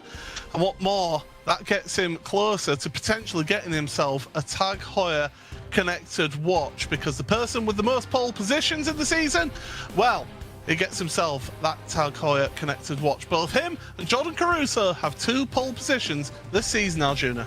Let's not forget Alejandro Sanchez got a double podium last time as well at the Circuit of the Americas. So there is a bit of momentum on the side of the Spaniard. And how feisty and fiery was he coming across the line to grab that first victory? It was such a delight to be able to see the pleasure on his face. A lot of times in sim racing, we see the negatives. It's great to be able to talk about the positives. Absolutely, and it has been pointed out that I may well be Alejandro Sanchez's good luck charm here in qualifying, because both times that I've interviewed him here in the commentary booth, he's got pole position. He'll be wanting to be here every round. No, absolutely. I was just thinking as well, I mentioned Diogo Pinto's endeavors over at Sebring a week ago. His teammate Gianni Vecchio, who won that race in the GT3, not here in the field from what I could see. So I was about to say some momentum on the side for Gianni, as he would have come over to the Red Bull Ring. But it's not going to be the case here today. Remember, 63 meters of elevation change on the climb up into turn number 3. And then, of course, add that as you work your way back down to the start-finish line. We've already seen the All-Stars prove just how hectic the race is going to be, Paul. I can't wait to see what the 29 Super Cup drivers have in store for us. Well, it's going to be a hard job for Charlie Collins from where he qualified down in 14th, but Jordan Caruso is going to be joining our pole sitter Alejandro Sanchez on row number 1. Zach Campbell, Diogo Pinto row 2 with Julian Sonnen, great qualifying for the R8G driver, and Sebastian Job on row number 3. 4th row of the grid here, it is Jamie Fluke and Bryn Collins. Good bounce back from Bryn with Thomas Tetela and Marina Sarica, row number 5. 6th row is Biko and Dambits. Row 7 for Ariel and Collins. Charlie Collins, he'll be finding it hard from 14th. Lassie Back and Matthias Stuckback with Max Benneker down on row number 9 and Cooper Webster alongside him. He'll be disappointed with that qualifying. Salva Talons back there on row 10 with Kevin Nielsen, Quentin Violette and Johan Half with Simone Maria Machina and Oskari Reen rounding out row number 12. Row 13 for Bobby Zelensky, Luka Kita, Alex Inesov, Sam Keita and Oscar Mangan. All of those drivers did not set a lap time there. We've just got a few moments to go here, Arjuna. Sprint race, we've seen from the All-Stars how close you can race around here, but these drivers, there's nothing that separates them at all. How will they sort themselves out on the track? There's one interesting talking point that I'm looking forward to in the qualifying series that you can learn more about by heading on to iracing.com/PESC. These drivers ran at the Red Bull Ring, but in the shortened configuration. We didn't run up into turn number 3, and there was plenty of drama. The drivers that are new to the series maybe have a bit of knowledge that they can bring from that, but there are veterans of this series. Alejandro Sanchez talked about the off-track he had in qualifying a year ago. That clearly weighed in his mind. What more have they been able to carry forward here to 2023? Don't forget to, if you are looking at this and wondering how you get joined to iRacing, it's iracing.com for joining up. 40% off of all new memberships But the drivers now will look towards the starter's gantry and get themselves set for 10 laps of racing here in the sprint race of the Porsche Heuer Esports Supercup, round number 5 from the Red Bull Ring. It's a great start from pole position for Alejandro Sanchez. Jordan Caruso's following him towards turn number 1. Can they all get through nice and clean? Running wide there was Zach Campbell through turn number 1. Rest of your field running through nice and clean as they head on through turn number 2 now towards the hairpin. This is where it'll really have a big concertina effect. And Diogo Pinto moved ahead of Zach Campbell. Campbell's making the move back on Pinto down the inside. Pinto's had to run wide. They're going 3 wide, multiple cars back in that pack. So Pinto loses that 3rd place that he gained on turn number 1. Meanwhile, Julian Sonnen trying to make up for his brilliant qualifying in this opening sprint race. He's in 5th place, but he's got former champion, 2020 champion Sebastian Job alongside him as more fighting further down your field. This is exactly what we expected here, Arjuna. And this is where they got to be careful. In through the double left-hander for the very first time. It's side by side, basically outside of your top 10. Those inside of the top 8 transfer spots not willing to fight just yet as they rumble their way in towards the final sector. Zach Campbell has already shown something. He's got nothing to lose outside of the championship equation. He is basically fighting just to win a couple of races. The likes of Pinto, Caruso and Job should watch out for the young Georgian. One driver who's been struggling in this opening is Charlie Collins. He's lost a place down to 15th in the early running here. The driver who's in 2nd place in the championship. Oh, we're going to slow down penalty down the start and finish straight for Matthias Stuckbeck. So he's dropping down the order in this race. But it's Sanchez, Caruso, Campbell, Pinto, Job, Sonnen, Fluke and Bryn Collins in 8th place. And 8th place is where those drivers outside of the top 8 want to be, because that gets you pole position for the main race here today. So Dambits and Tetela, they're duking it out further down your field. You can see the timing tower on the left-hand side moving away, and I think we had some tyre smoke very briefly then on screen. So something's happened and something's afoot a bit further down your field. And well, there's Quentin Violate, who's facing the wrong way, along with a number of cars, including, is that Bobby Zelensky? It is. Bobby Zelensky, Oscar Mangan as well, and so turn 3 has claimed some victims here on lap number 2. Important to note that for the majority of the drivers fighting for the 8th position, the inverted pole for our main event, they are all mostly drivers sitting outside of the top 15. The drivers that therefore at the end of the season would maintain their Super Cup license. It's very important for the likes of Moreno Sorico, Tumas Tatala, who are on the outside looking in to consolidate, and there are some really good points that could be on the board if they do finish up in 8th. So watch the fight there, with some drivers very much looking to get the elbows out. Yeah, and elbows out is what you get here in this championship, but the front 5 just making a little bit of a run here and a little bit of a gap for them. So as they go through, and well, look at Pinto. He's looking like he wants to make moves on Zach Campbell. He wants to get back here on Campbell into turn number 3, where Zach made that move on lap number 1 and does so. And Sebastian Job, well, he's going to try and take advantage of that. Ever the opportunist, Sebastian, but no, has to just slide in behind Zach Campbell. And Pinto going ultra defensive in towards turn number 4. But is Zach Campbell holding back? Is he going to try and get the cut back here through turn number 4? It's not going to happen this time. But, well, the intentions are being set here by some of your drivers, Arjuna. Sebastian Job enjoyed some time with Cooper Webster at the Oracle Red Bull Racing factory, behind them fighting for inside the top 5. Here's what happened though on that climb up in towards turn 3. Violate is going to get tagged by one of the Urano Esports cars, and then Mangan gets the concertina effect through all of that, and poor Bobby Zelensky with nowhere to go gets tipped, and fortunately not up and over.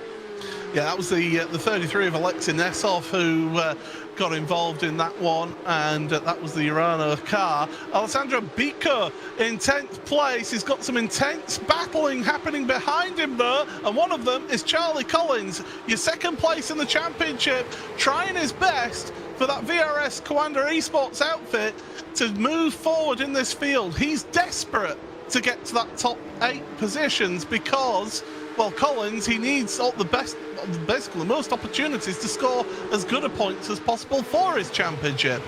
If he doesn't get into the top 8, this race will be a failure, I think, in his mind after the struggle in qualifying, especially with Caruso running up in second spot. Job as well, Pinto, they're all up there, the championship contenders. Meanwhile, with Charlie Collins still mired back in this fight for 11th, 12th, 13th positions. And while behind, yes, you've got Webster and back going, or rather Webster and Dambits going side by side. And Charlie Collins really starting to stretch his legs away from those in 8th position.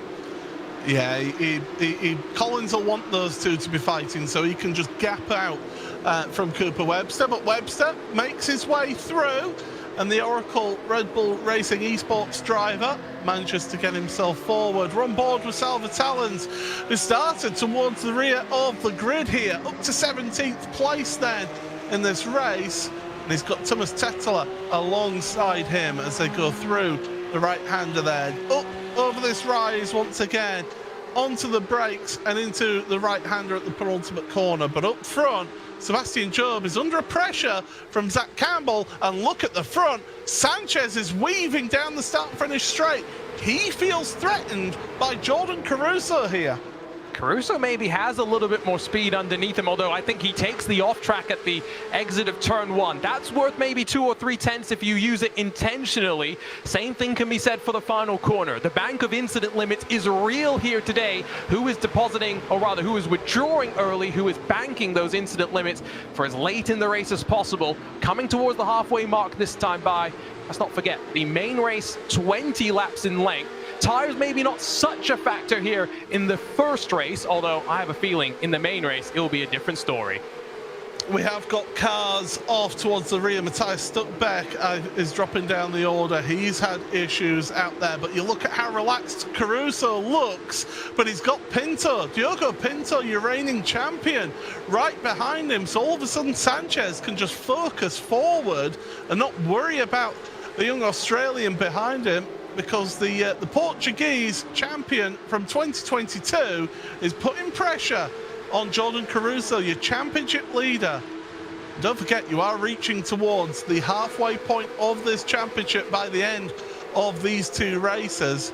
We get a feeling as to where people stand in terms of whether they can win a championship or not as they come through that final corner and Caruso going defensive.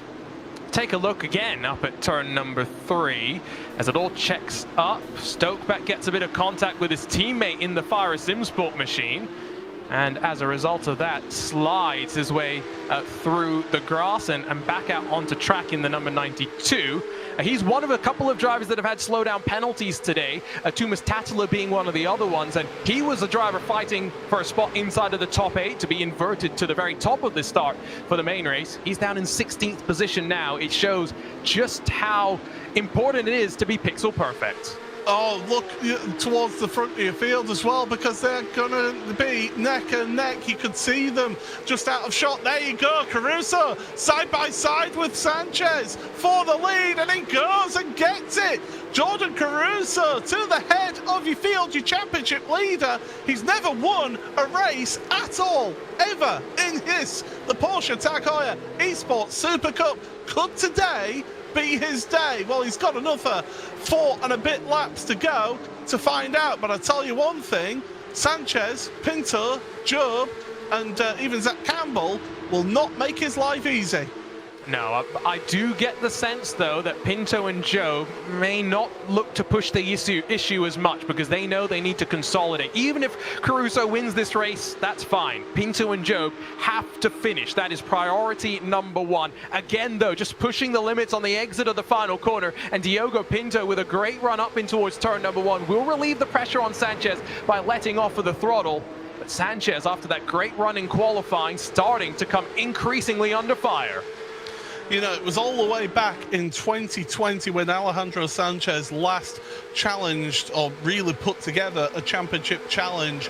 And, well, Sanchez could really go on a bit of a charge. He was within 100 points of your championship leader going into this round. Sanchez is feeling under pressure from Diogo Pinto here. Caruso could almost pull away here. We've got the race for the lead. Up on the top, we've got the race for 8th place, which of course is important for pole position in your main race. Sanchez and Pinto side by side through turn number 4. Sebastian Job is rocking up on the scene as well. He wants a piece of the action between these two. And Zach Campbell, he can sniff a podium finish out of this one as well. The Oracle Red Bull Racing outfit in one part of the world on top in qualifying, and now Sebastian Job trying to back that one up. Sanchez is getting absolutely swarmed. He loses out to Job, will likely lose out to Campbell as well. Job, though, around the outside of Pinto into the penultimate corner, not likely to push the limit so much, wants to try and bank some of those incident points for later in the race as Zach Campbell uses the track limits to his advantage to get past Sanchez. Yeah, I don't know how I feel about that, but anyway, he does get the position on Sanchez and moves up to 4th place in all of this. But Pinto now is 1.4 seconds behind Jordan Caruso. All of that fighting for 2nd place has allowed Caruso to pull away. His last lap was a whole second faster than Pinto's. That's how much fighting side by side does to you around this track. We've been saying it since the very start, and so this is now exactly what Caruso would have wanted. 2.5 laps to just run his tempo and to grab his first ever victory in the sprint race for the Porsche Tag Heuer Esports Supercup. The question now, I think, becomes more behind. In that fight for the invert, you've got Bryn Collins in 7th. He's fighting with Julian Sun, and you've got Jamie Fluke right behind. Sarika and Biko, the Williams Esports duos, getting ready to get punchy as well. Look how they've all just congested in the middle sector. Jamie Fluke, one of those ever-present drivers here in this championship. He is there in 8th place, and yeah, but looking back at Sarika and Bika and knowing that those two do like to make a move here and then in this set series, they'll be desperate to get that 8th place, to get that inverted reverse grid pole position for the main race. But we're going to be 2 laps to go at the line here, and things are really heating up here at the back of your top 10, because Bryn Collins, he's concentrating, he's wanting to go forward here. He thinks he can get a move done on Julian Sonin. Sanchez seems to be just struggling with his car. I don't know if that car was more suited to qualifying, and his race pace just hasn't been here in the second half of this race. But he's ahead of Sonin. Meanwhile, further back as well, we've got Dambit back and Tetela going in towards the hairpin. There's smoke ahead as well, and Bryn Collins has dropped down the order, and that's why is a car stationary, well, slowly getting back up to speed. But Bryn Collins has gone from 7th all the way down to 15th now in this race. Cooper Webster with damage on his car as well, and putting 2 and 2 together. It doesn't take Sherlock Holmes to figure out those two came together. Now the fire wasn't with him. Cooper wasn't with him. With Bryn Collins. I'm pretty sure they were in the same battle. It may not have been directly related, but I think we'll see what happens shortly at some point in time. But Webster did pick up a bit of damage at the front. Well, that is undeniable, absolutely. Marina Sarika finds himself in 8th place now through all of that, because Bryn Collins was in 7th before he got turned. And well, we're going to be getting a white flag this time by Max Beneke. This season has not been good for him at all. He's got a black flag. He's got a drive-through penalty. He needs to serve it this lap, really, or else he'll get himself a big-time penalty. No, he's staying out there. He is going to serve that penalty at the end of the race. But Bika in that important 8th place ahead of his teammate. Any team orders there at Williams Esports? Well, the car in front is Jamie Fluke, and you were right, it wasn't Cooper Webster. I just got word that it was Jamie Fluke that was the one that got involved with poor Bryn Collins. We've said this before, Jamie Fluke has been dubbed the nicest man in sim racing. This season hasn't necessarily been that same way. Let's take a look at what happened, though. 1 lap ago, Bryn Collins fighting for that inverted pole position. Jamie Fluke down the inside, locks up the right side front, and poor Bryn Collins could do not much. And there was the damage. I was not wrong, Paul. Cooper Webster was part of it, even if it was afters. Yeah, it was afters, that is for sure. But Fluke, well, I know Jamie very well. He won't be happy with how that went. I know he wasn't happy with how it went last time out with Max Benecke at Circuit the Americas. So I'll tell you what, though, he needs to race on and just get the best result that he can and try and get himself the best result in the main race. But towards the front, Jordan Caruso never won a race here in this championship. He finished the championship last season in 18th place, but right now he is your championship leader and your sprint race winner here. Jordan Caruso for the Altus Esports outfit. Coming across the line then in 8th place is Marino Sarica for Williams Esports. He'll take pole position for the main race. Well, the young Italian, that's a great result for Williams Esports and their outfit. But Jordan Caruso, you could see the sigh of relief there, Arjuna. That's how much it meant to him.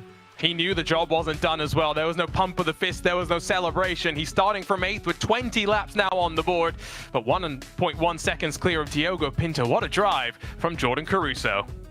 It is Caruso then that wins that race ahead of Diogo Pinto, your reigning champion. Sebastian Job, 3rd place, rounds out your podium with Zach Campbell. Alejandro Sanchez, your pole sitter, in 5th. Julian Soning, great result in 6th ahead of Jamie Fluke and Moreno Sarica, who will be starting on pole position ahead of Biko and Charlie Collins. Oh no, it's just changed actually. Charlie Collins does not finish 10th. It's Gustavo Ariel who finishes in 10th place. Cusper Webster, 11th ahead of Christopher Dambit. Thomas Tetler, Bryn Collins, Salva Talons, Oskari Ryan, Lasse Bach, Luca Kita, Sam Keita and Kevin Nielsen.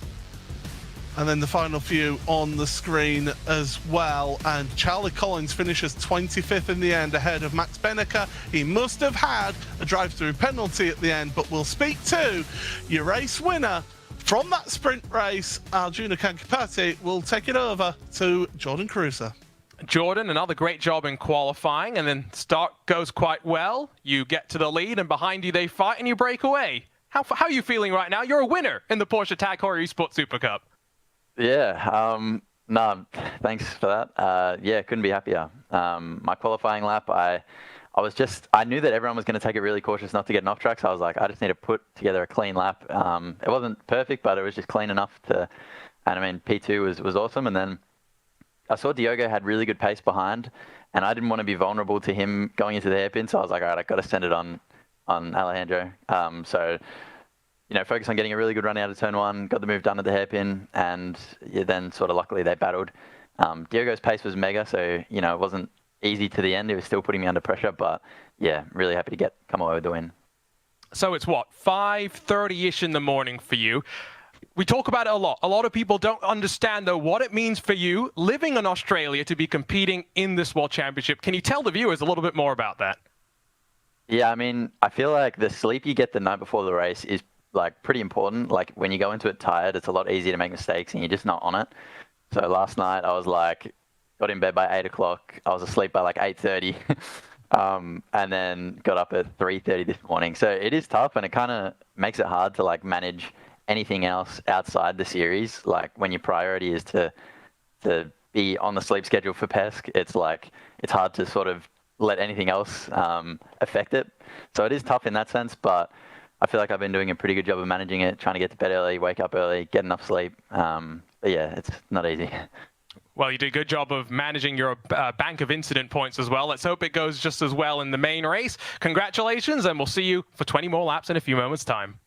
Thanks, guys. So there we go, race winner, Jordan Caruso. Here's the highlights of the race in Arjuna, and it was a great start by Sanchez. And then, well, we seem to get everybody getting into a bit of a rhythm, but some moves were made further back in your field. It's the way that it funnels down in turn 3 as well. It's slightly off camber initially. This was Bobby Zelensky getting the worst of Oscar Mangan, Alexei Nesov, and a couple of others getting tangled up. Track limit's a big talking point as well. I see that in some of our Porsche Twitch chats as well. Let's not forget bank of incident limits, a real thing. Maximilian Benecke overdrawn, had to serve his drive-through penalty, and that was only in a 10-lap race. Now we do 20-lap races. They were so much side-by-side duking it out. That's when Sanchez was getting swarmed, and Sebastian Job did a great job to work his way forward. Certainly did. So did Pinto in all of that. There was what happened to Bryn Collins and Jamie Fluke. And I think that is what gave Charlie Collins a drive-through penalty right at the end. But one driver who didn't worry about all of that was Jordan Caruso. As I said, his first ever career win here in the Porsche Tag Heuer Esports Supercup. But now he's got the arduous task of starting from 8th place on the grid here. That's certainly going to be an interesting one for him.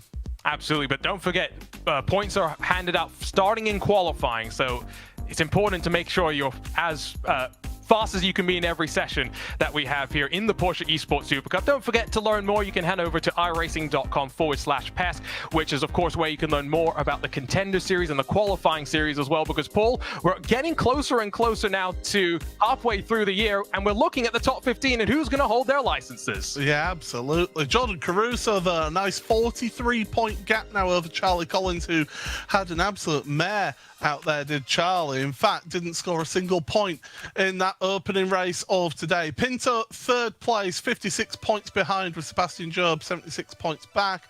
Sanchez, don't write him out of this championship yet. So remember, maximum points for a week here in the championship. If you get pole position and 2 race wins, it's 85 points for those drivers. So there's plenty of points on offer here, Arjuna, but we're starting to see a theme as to who is in that contention.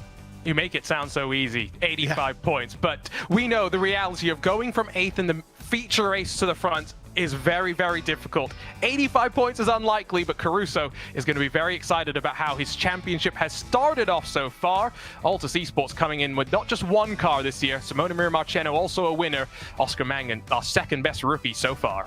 Yeah, I'm just having a look at my statistics here, because Jordan Caruso last season, I don't believe he actually even got, he did get 2-3 top 5, so he got only a few top 10 finishers, but certainly he'll be enjoying this season. But there we see the grid then. Sarika from Fluke, Sonnen from Sanchez, and Zach Campbell and Sebastian Job. That's the front 3 rows of the grid. On row number 4, it's Pinto and Caruso with Biko, Ariel, Webster and Dan Bitts on row number 6. 7th row of the grid here today for Tetela and Collins. That's Bryn Collins, Salvatalans and Oscar Irina in row number 8 with Lasse Bach and Luca Kita rounding up row number 9. Row 10 for Sam Keita and Kevin Nielsen. Johan Harv, who had a disappointing opening race in row 11 with Simona Marceno. Quentin Violatti and Oscar Mangan, row number 12. And then the drivers who got involved in last lap penalties, Charlie Collins and Max Benecke, with Bobby Zelensky, Alexei Nesov and Matthias Stuckbeck rounding out the 15 rows of the grid. Just one driver missing from today, and that is of course the Gianni driver Vecchio. of Gianni Vecchio. Yeah, absolutely. So he's not had a best start to the season. We spoke to him last week, and he was having a bit of discomfort as well with a broken tailbone as well. So not had a good start. Here we see how things go. So the top 8 results from that first race will get inverted for the main race. The main race here, 20 laps. We've got about 17 seconds left, Arjuna. Who are you thinking is going to take this one? I have no idea. This is one with Sarika, Fluke, Sonnen at the front, and then those that was duking it out for the sprint race victory. It could go anyway. Who's going to stay clear of the chaos? Let's go with Diogo Pinto. Let's see if Captain Consistent can do it once again. Well, the drivers are looking towards the starters gantry once again here in the main race of the Porsche Tag Heuer Esports Supercup, round number 5 of 2023. It's a good launch from the front row for Jamie Fluke. He gets the jump on Sarika. Can he get him into turn number 1? In towards 1. They hold their breath through there. Can all the drivers get through? And the answer is yes, they can. Brilliant stuff, but it's Fluke. Fluke to the lead for the Apex Racing team. He's got Julian Sonnen following him through here with Sarika trying to fight back as they head into turn number 3. They're almost going 3 wide into turn number 3 at the front of your field. They are 4 wide going into the hairpin further back in the field as well. My goodness, this is a sensational start here. Fluke and Sonnen up one place. Sebastian Job has got moves done on both Sanchez and Campbell here. Is going to the outside of Sanchez. Can he get that move completed? No, he can't. Zach Campbell trying to follow through there, but not able to do so. We've got one of the Urano cars dropping down the order, and already there's a little bit of a gap formed in the field, in the mid-pack from the front packs. Already 2 packs forming here in this race, but Arjuna, sensational start from Jamie Fluke and Julian Sonnen. Absolutely. Zach Campbell initially was fighting with Sebastian Job. Job able to get in front of the Coanda SimSport machine. But Sanchez was unable to get past Sonnen initially, who then was able to find a way past Sarika, and so it's the R8G driver that has enjoyed a bit of a difficult start to the season, as has the entirety of Romain Grosjean Esports, that has a chance to put the pressure onto Jamie Fluke at the end of lap number 1. Caruso down to 11th place. Not a good opening lap after starting in 8th. Down 3 places. Cooper Webster, his fellow Australian, making his way past him. So Caruso down 3 spots. He'll be just trying to keep out of trouble here in the early going, but he'll be wanting to move forward here in this race. Fluke holding his line. Sonnen holding the inside line, because Sanchez now is making moves forward. So the pole sitter from race number 1, was he setting himself up for race number 2? There's tyre smoke in the background of that shot there, so something's happened further back. But meanwhile, Sonnen now trying to defend from Alejandro Sanchez. It was Kevin Nielsen, I think, that went around as far as SimSport continued to have a bit of a physical day. Meanwhile, Diogo Pinto up through turn 3, got the elbows out past Job and Campbell, and now they're locked in tussles once again, but with Gustavo Ariel now locked right behind them, and a bit of separation starting to build, as now Ariel to the inside of the Georgian. Zach Campbell trying to hang strong around the outside, and will be able to hold off the Texaco Racing by TK entry, as now here comes Alessandro Bico, podiumed in round number 1, and back up into the top 10. Gustavo Ariel, currently the last place in the Rookies Championship. He's having a good race here. Finished the sprint race in 10th place, and he's moving forward here. We're up into 8th place now for the young Brazilian, and he is going forward. I know he's got a lot of fans as well on the Twitch feed as well, so they'll be hoping the best for Gustavo, but moving forward now. Fluke, half a second lead over Julian Sonnen, and that's because Sonnen is going very defensive on Sanchez. Sanchez going to try and take it around the outside into 3. Here's the view from onboard Jamie Fluke's car. He's just focusing forward. He's not worried about those behind for the time being, because he wants to get himself as far away as possible at this stage of the race. He's channeling those track maps behind him, and I wonder if the Red Bull ring is there. Sanchez, though, on the outside through Schlossgold, I think more just trying to make it a 1 and 2 effectively for the Apex Racing team. Yes, Sanchez represents Stormforce Racing by ART, but Fluke and Sanchez effectively in sister cars are Sonnen all the way to the white line, but Sanchez still alongside, and now Diogo Pinto might try and sweep underneath the young Frenchman. Oh, that's a cruel, cruel blow for Sonnen, but Pinto says, thank you very much, piece of candy to me. I will go through into a podium place. So Sanchez and Pinto now 1.1 seconds back from Jamie Fluke, your race leader. But we have got a long, long way to go in this one here in the main race of the Porsche Tag Heuer Esports Supercup. Paul Smith, Arjuna Kankapati here, calling the action on this broadcast. And well, we've got a queue of Porsches going down the start and finish straight. It's headed by Sanchez, and you've got to go all the way back to Thomas Tetteler in 23rd to find the back of this queue. It's a long old train, and let's just reiterate that the bank of incident limits resets for this race. You get another fresh lot of 17 with which to play with. You saw a couple of drivers get drive-through penalties in just 10 laps. Imagine what 20 laps will be like. Sarika trying to go the long way around on Sonnen, but now he's compromised. Sebastian Job slides up the inside and up into the 5th position. It's all about, I think, jockeying type of racing now. You don't want to lose out in terms of being compromised down the next straight, because you're then going to be more worried about things behind you rather than in front. Gustavo Ariel likely to get past Zach Campbell. Oh, nicely done for Ariel as well. So he moves instead up into 7th place now. He's been moving forward as Gustavo. 3 places gained for the Brazilian. Well, the TXC Racing by TK driver certainly doing the job here today for that driver. There you see him on screen right now, and he's eyes forward. He's not looking back. He's looking forward. He's got Moreno Sarica with in his sights right now. Look behind because Alessandro Bico is trying to make moves on Zach Campbell. It's amazing how some of your drivers out there are having real struggles when they're being involved in the championship fight throughout this season. Yeah, what a weird season it has been as we get closer and closer to the halfway mark, right? It's just been, again, before this round, we've had just one repeat winner, that being Zach Campbell. We'll see how this race plays up, but as it shapes up, it's Jamie Fluke that leads from his teammate, Alejandro Sanchez. One thing, Paul, that I do want to kind of talk about is there was this young Australian. His name, not important, that raced for Altus Esports in this very championship. He still races in this championship. He just now races for Red Bull Racing, the Oracle Red Bull Racing Esports outfit. Jordan Caruso, performances like this, how hard is Simon Feigl going to have to fight to keep Caruso as part of the Altus stable? Because, boy, is he having a blockbuster year.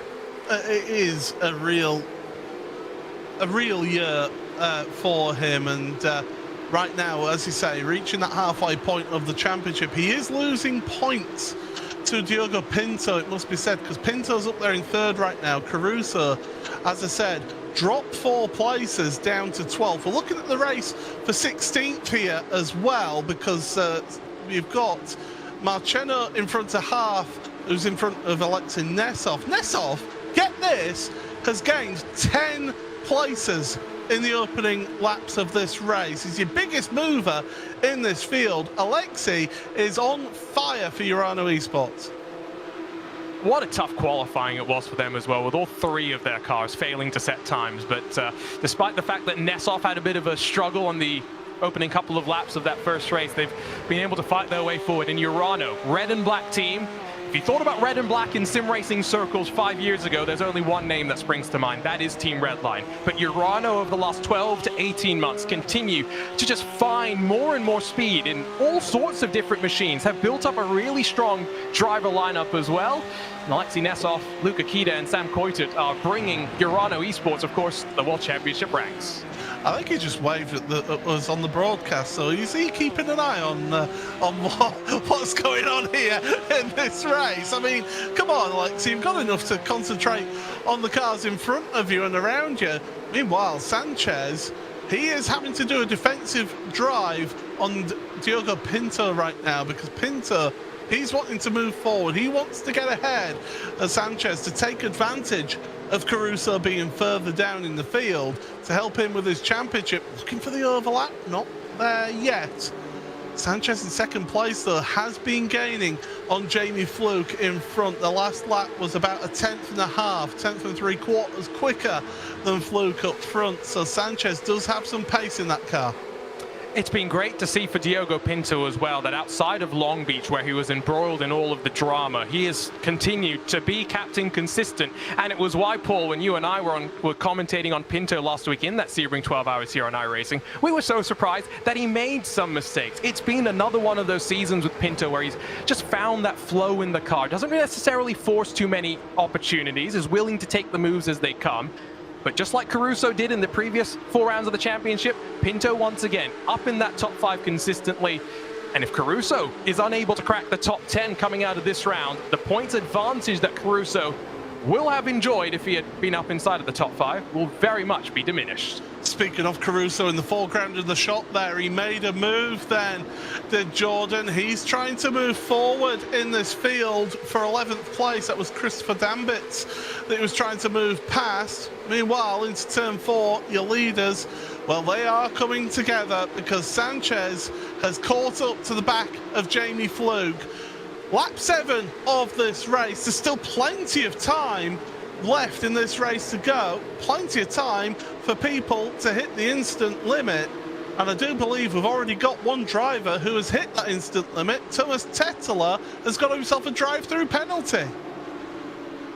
And remember that he's only now 8 incidents away from being completely disqualified from the scoring of the race. And so for Tuomas Tätälä, it's going to be a very nervous 13 or so laps. We said there are 2 points in particular. Turn 1 in the final corner where you could gain as much as half a second a lap if you're going to use some of your off tracks. That's now half a second a lap that for poor Tuomas Tätälä, he knows he's not going to be able to enjoy as the Heroic Esports car down onto the pit lane. And that's going to drop him out of the championship points in this main race. Remember, in the sprint race, only the top 20 score points, which is why we have points for qualifying as well. For the main race, it's the top 25 who score points here. And look to the inside for Sanchez in towards turn number 3. Fluke's not fighting it too hard. Fluke's going to try and get the run out the corner, and here comes Pinto. Pinto's trying to take advantage of that, running wide from Fluke. Down towards turn number 4. Fluke is hanging it out there alongside Sanchez. Well, any thoughts of there being any sort of team cooperation must have gone out the window there, because Fluke was trying to fight that one back, and Pinto has taken advantage. He's got ahead of Fluke now, but Fluke's going to keep it to the inside. This is all for first place here. Sanchez to the head of the field. Pinto to second. Fluke still there though. Jamie Fluke, the Northern Irishman, try as he may, cannot hold off Pinto, and here comes Sonin now. Julien Sonin trying to capitalise. Sebastian Job is almost pushing Sonin through there on the inside of Fluke. Fluke, can he hang it out there? Well, the answer is yes for the time being. Sonin's going to be compromised on the corner entry to that final corner, and that's going to give Job now the opportunity here. This is exciting stuff in the top 10, and we're only on the start of lap 9. Still plenty more fighting to come as now Lasse back, the next driver I think that is potentially coming down for a drive-through penalty, and not even halfway through this one like Paul was just saying. Sanchez and Pinto maybe slightly breaking away, and Jamie Fluke may have to search a little bit longer for his very first World Championship victory ever. Job up the inside of Gustavo Ariel as Zach Campbell launches up the hill to make it 3 abreast, and the Georgian up to 7th spot. What a late braking move. Last of the late breakers, Zach Campbell. And well, the young American gets himself to that place. He's holding off the inside. Cooper Webster's looking to try and get past Moreno Sarica. Alessandro Bico is running around the outside of his Williams Esports teammate. And remember, even though you are teammates in this championship, no team orders are allowed here in this championship, so you can... Oh, Cooper Webster's round, and is that Caruso? It is! Caruso's off with him! Sensational stuff for your championship leader, Jordan Caruso, all the way down the order. He's down to 22nd. Former teammates coming together, and for Jordan Caruso, all he can do right now is focus on the next 11 laps. He can't let himself be distracted by what has just happened. He is down in 22nd spot. And we've been saying that if Caruso and Collins, the two that had been the consistent ones in the first 3 or 4 rounds of the championship, could keep it up, they could keep Pinto, Job at arm's length. It is moments like that that define championships, though. Pinto had his moment of going up and over at Long Beach. Caruso, fortunately, still on all 4 wheels. One thing that Caruso needs to do now is, and you can see him, you can see he's disappointed, but he can't get himself wound up. He's just got to keep the calm breathing and just do what he's been doing and get as far up the field as he possibly can get now to salvage whatever points he can from this race, because that has huge championship implications, because one of your main rivals, Diogo Pinto, is in 2nd place. Here, have a look then at what happened. So it's out of Schlossgold, and Caruso is a little bit further behind, so they're not side by side initially. You got the Williams Esports cars that were alongside, and then Webster tries to go to the inside of Sarica, and Caruso gets tagged with nowhere really left to run to. Fortunately, minimizes the damage and rolls back out onto track. This is what's happened to Christopher Dambitz. Gets tagged from behind, and amazingly, Jordan Caruso it was, manages to have him slip past him. So Caruso got involved in one incident, and Naylor got involved in another incident as well earlier in that lap. So the danger of being in the mid-pack. We talk about it time and time again. And this is a series that at one point used to run with 40 cars on the grid. We're down to 30. We removed a quarter of the grid, and it's still as congested, it's still as tight, and it's still as competitive as it's ever been. And it's sensational, and this is why we keep on coming back week after week here in the Porsche Tag Heuer Esports Supercup. It is Sanchez from Pinto at the front. Fluke is in third place, but is under pressure from Julian Sonin with the late move into turn number 3. And Sonin, the young Belgian, trying to get the move on Fluke. Down, up over the top of the hill, downhill towards turn number 4. And Sonin, can he get that move and get it stuck? He's keeping to the inside. Fluke to the outside. Could get on the power a little bit earlier and try and carry the speed around the outside. It gives you the inside for the next corner, but no. Sonin's through, and look who is right behind in 5th place with a gain of 5 places. Gustavo Ariel is a respecter of no egos and no reputations here. He is moving through this field. And he bullied Sebastian Job up at turn number 3 as well, who lost out to Zach Campbell as a result of that. Remember, Job and Pinto were the two trying to maximize the poor day that Charlie Collins and Jordan Caruso are having. Gustavo Ariel still continuing to look on forward, but he did the number on Sebastian Job. Yeah, so Ariel is a real firecracker and could be a thorn in somebody's side here today. Ariel's best result in this championship so far this season is 10th at Hockenheim. He's looking to get himself another few places and get himself onto the podium potentially. Meanwhile, Sanchez is feeling the need to break the draft of Pinto behind. Oh, look behind! Ariel dart to the inside on Fluke into turn number 3. Well, does he get the move done? The timing tower says yes. Our eyes say they're still side by side in the background of that shot. Yeah, you can tell Gustavo Ariel looking to try and recover what has been a difficult season. Runs 29th in the points, and now up the inside of Jamie Fluke will make 4th position his own as he dives his way on down through the hill. And now next target in line will be Julian Sonin. I don't think this is Sanchez breaking the toe, by the way. I think this is Pinto breaking the toe and just trying to make sure that he doesn't overly close on the race leader at any stage. And I think Pinto's going to try and just bank some incident points and try and fight through the very final laps. Pinto and Sanchez. I mean, Sanchez, you look at him, he's moving to the inside, and Pinto's just not even interested in following him there. Pinto's happy to run on the racing line right now. The front two are absolutely on it, but I tell you what, if I'm a spotter of one of these two with 8 laps to go at the line, I'd be saying there's a young Brazilian coming through called Gustavo Ariel right now, and he could be a dark horse here. And he's a wild card. He's not involved in any championship. He's just wanting the best result that he can get. He's currently 4th place. These two need to concentrate on just keeping that gap up to Julian Sonin, whilst also not tripping over each other here in this race today.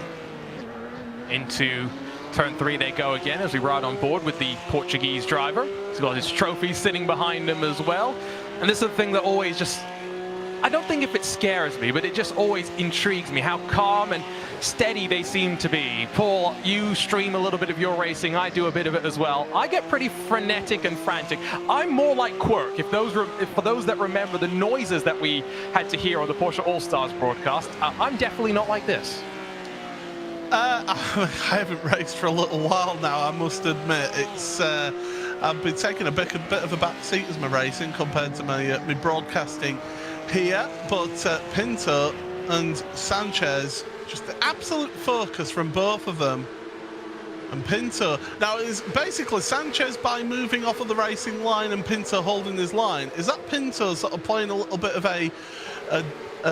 a dummy on Sanchez to encourage Sanchez to then hold it on the racing line, and then Pinto then make a move? Is it a little bit of gamesmanship going on while Sanchez feeling the need to try and break the slipstream? 7 laps to go here in this main race of the Porsche Tag Heuer Esports Supercup round number 5 from the Red Bull Ring. It's Sanchez from Pinto at the front, covered by, well, you can see how close they are.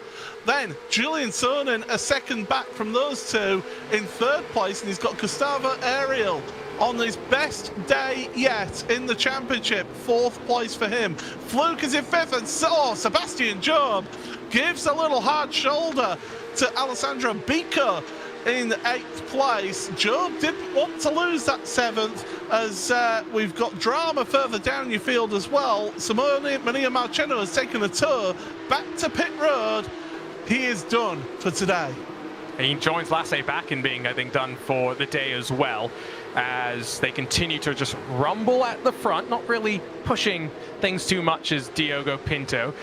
Bobby Zelensky also now slowing down and losing spots as we get further and further through the race. Let's not forget that mental fatigue starts to play its part as well. We see the look of concentration on these drivers' faces, and it's not just physical fitness that a lot of these teams will focus their efforts on, but the mental fatigue and focus as well is definitely something that programs like the Apex Racing Academy will try and focus on with young drivers. And let's not forget that a handful of young Apex Racing Academy drivers have joined the main Apex Racing team as of this past week.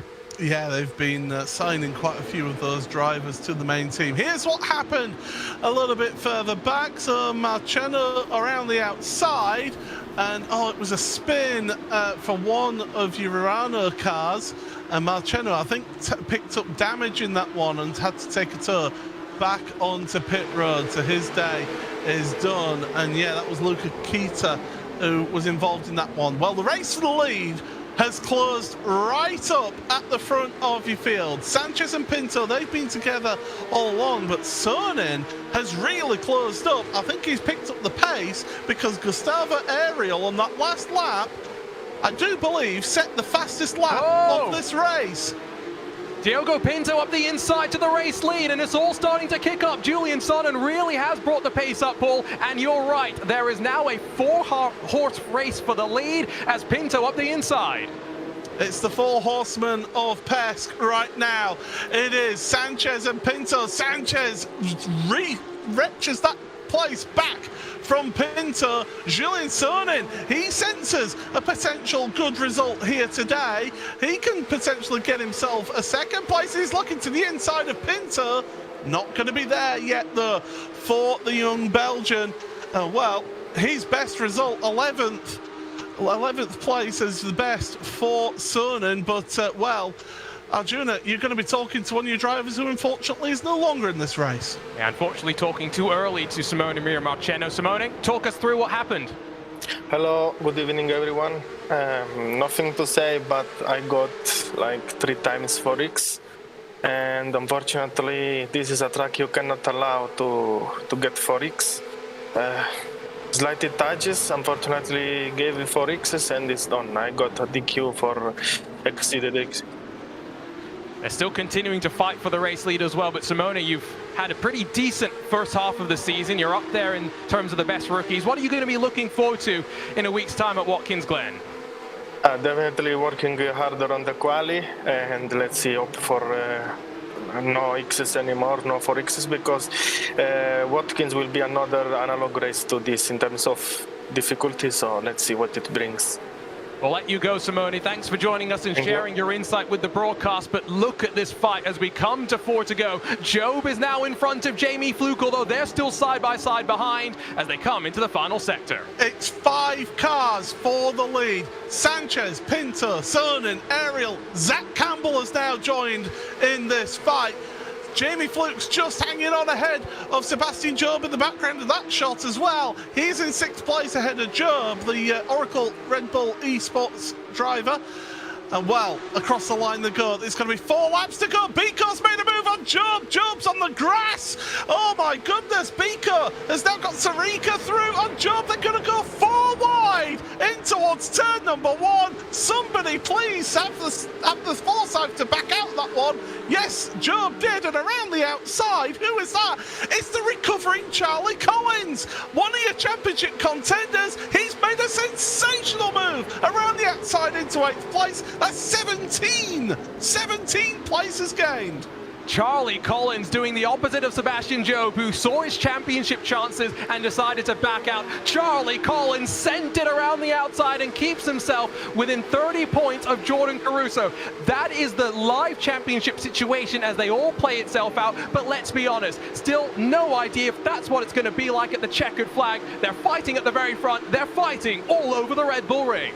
There are a number of drivers with drive-through penalties. Mangan, Beaker, Dambitz and Sebastian Job has got a drive-through penalty in this race. Oh my goodness, the drama keeps coming in this Red Bull, this Red Bull racing outfit.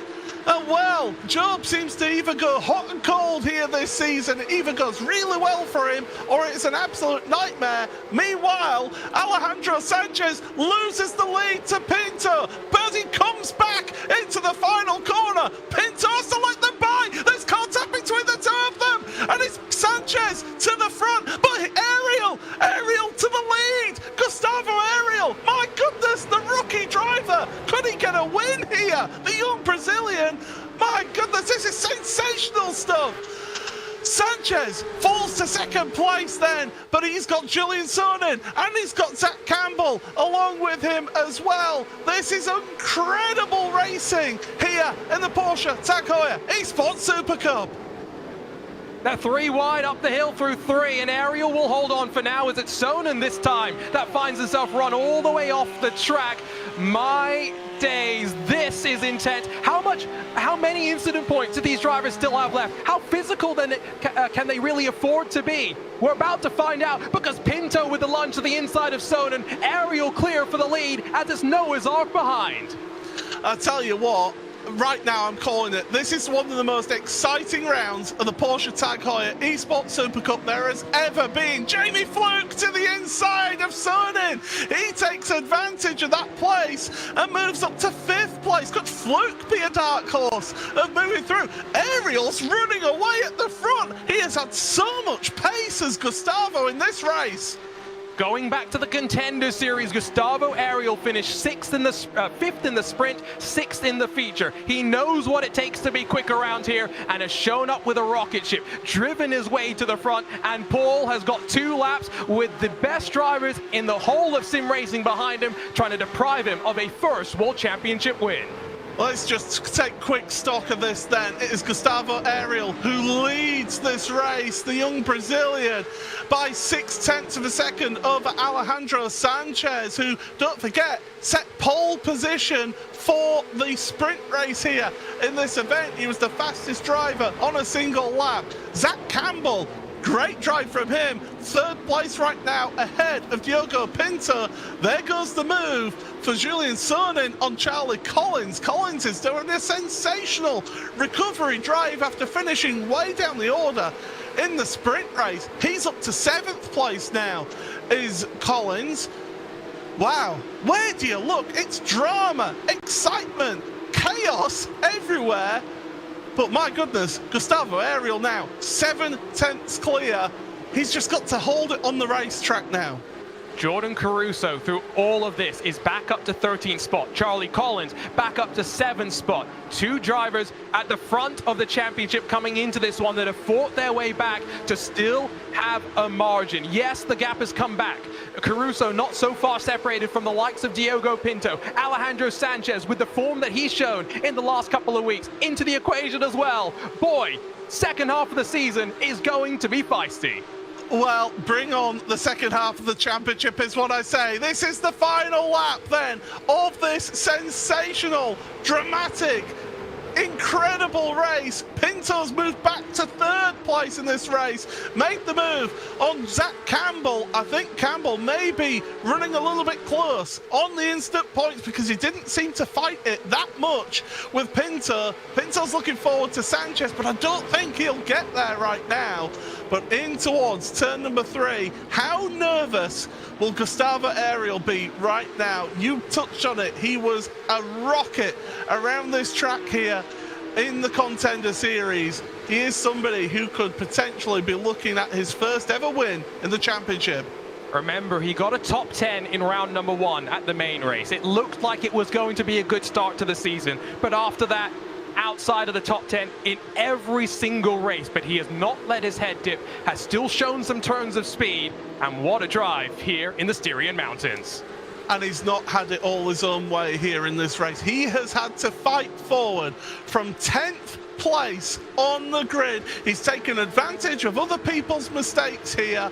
He has seized opportunities as well, made some dramatic moves to get those places. But Gustavo Ariel has just got one more corner to win it for TXC Racing by TK. Here, look at the smile, the delight. He's won the race here in the Porsche Tag Heuer Esports Supercup.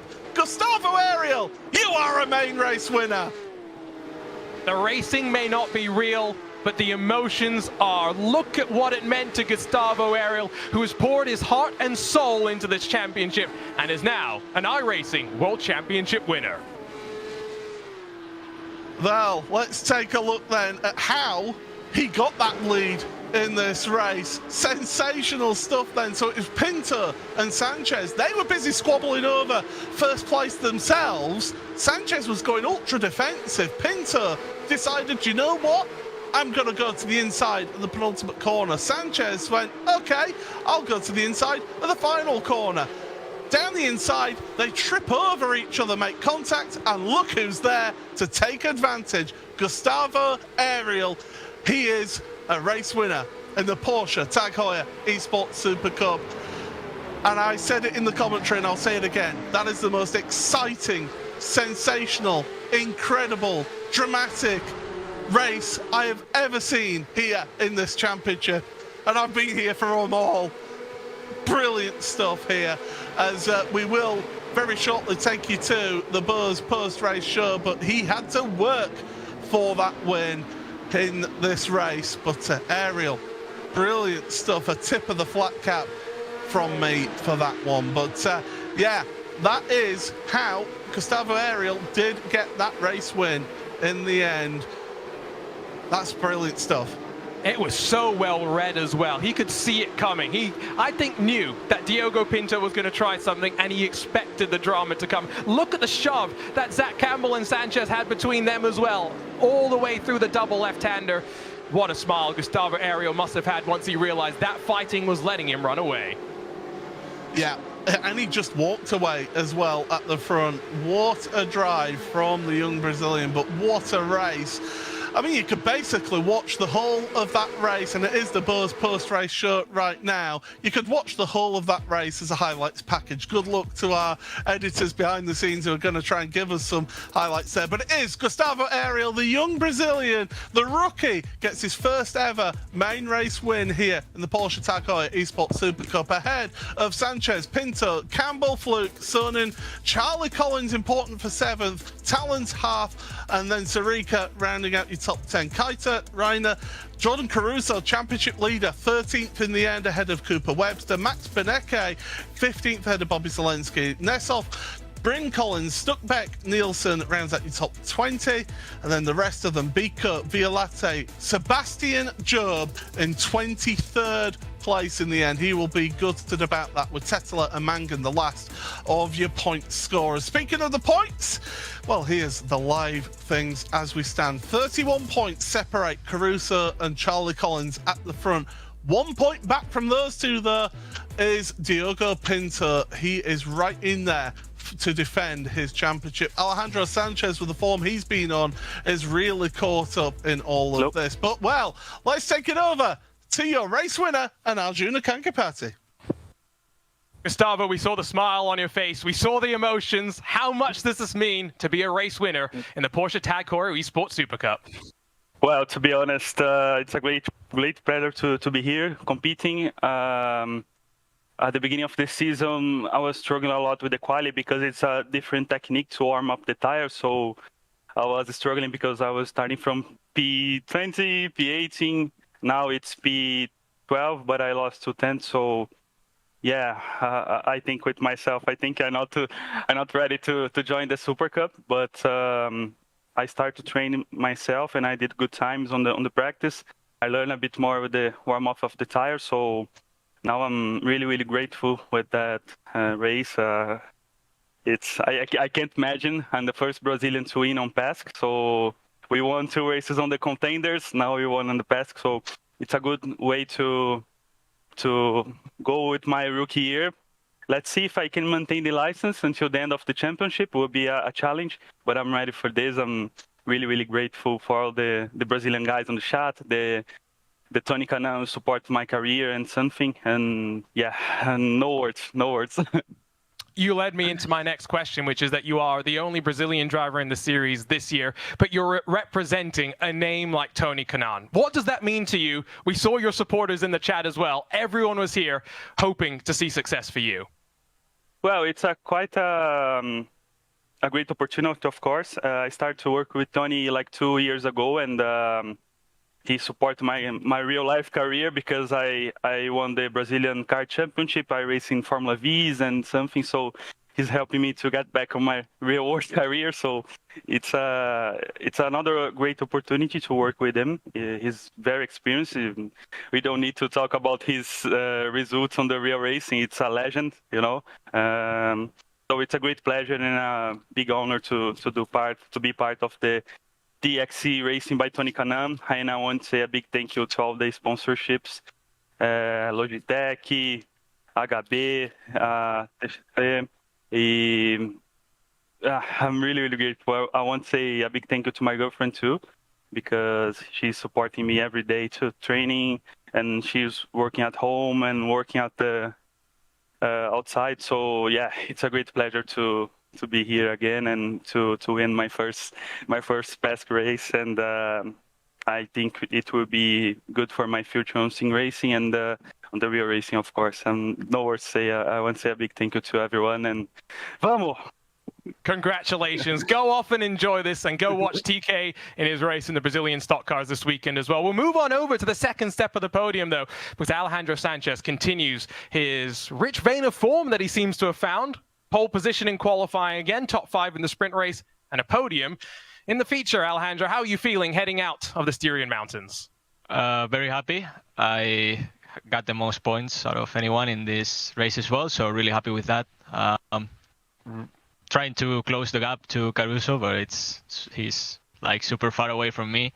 But yeah, I keep trying and having fun. It was quite an eventful race, the feature one. The sprint, I got a big net code and lost a couple positions, but I think that played in my favor as well, because it gave me a nicer position for the feature, and that was key because I knew I didn't quite have the pace I had on quali in sprint and feature, so it was just a matter of, starting up ahead, saving tires, saving incidents, and not getting into anything up until the end. And in the end, all hell broke loose, but it was a lot of fun. A really good battle with Diogo and everyone who was around that. But yeah, really happy. Really thankful for the team, for the support, and to Stormforce for sponsoring the car and having the best looking car on the grid. Apparently, this is the 3rd week in a row that you've also had a podium. From your perspective, first half of the season is now in the books. It's back-to-back racing weekends. We're at Watkins Glen next Saturday.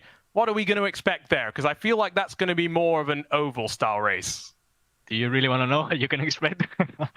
It's going to be, a really pack race, I'd say is the right word. There's a lot of draft. There's not many corners. Everything is straight. So a lot of action you can expect. Well, we'll look forward to the action and hopefully a chance to chat with you again, Alejandro, because it seems like when we do, you seem to have success. Congratulations. We'll move our way over, though, to our defending champion, Diogo Pinto, who is able to work his way back up to the podium. Diogo, I've got to ask the obvious question, though, which was the battle through those final couple of corners with Alejandro Sanchez and the bit of contact that saw you escorted off the road. Yeah, it was a really intense event, starting off with quali. It was quite a bad lap in quali. I had a lot of pace. And in the races, I was in the mix, in the fighting. That's what I want to do, get as many points as possible. And like you said, those last few laps with Alex were really tight. I ended up having to make the move on that right hand at the penultimate corner because everywhere else he was curving really well. Around here, I would say it's actually easy. I felt like it was easy to move up to the field when you're in the pack. But if there's a car in front of you without any slipstream, you can just enter the corners faster, so you don't have really a chance to pass him under braking. So I had to do it there, but then he fought back. I don't know, I look at the incidents, there was some contact at the exit, and then I had to slow down. But well, it is what it is. It's hard racing. I managed to get back P3, which is okay. Like you say, at the very least, able to salvage the podium and also bring back that championship deficit to Jordan Caruso down a little bit. This was a wild round, Diogo, with so many swings in the points. How are you feeling, though, with half of the season now done and dusted? Well, in terms of my own driving, this was my best first half of the season yet. I had that issue at Long Beach where I only scored 3 points.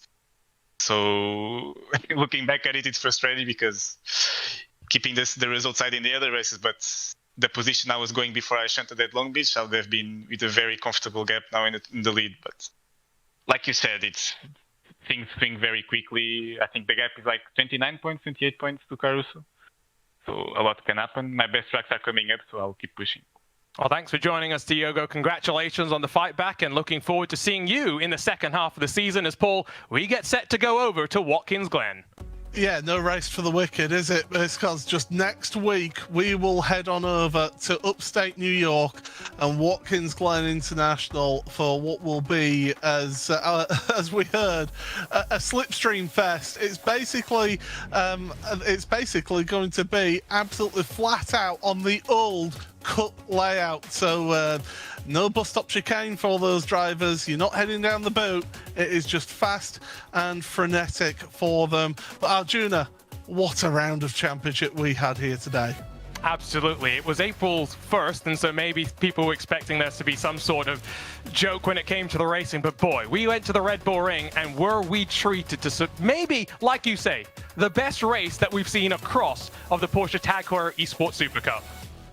Well, one thing you do want to do is keep an eye on the iRacing social media in the next couple of hours. That's all we'll say about that, because there's something interesting coming, that is for sure. But I'm afraid that is all that we've got time for here on the Bose Post Race Show and the Porsche Tag Heuer Esports Super Cup. I wish I had a heart rate monitor in the commentary box here, because I think it was about as high as those drivers got out there on track. Sensational stuff here from Spielberg. We'll see you in 1 week's time at Watkins Glen. Bye now.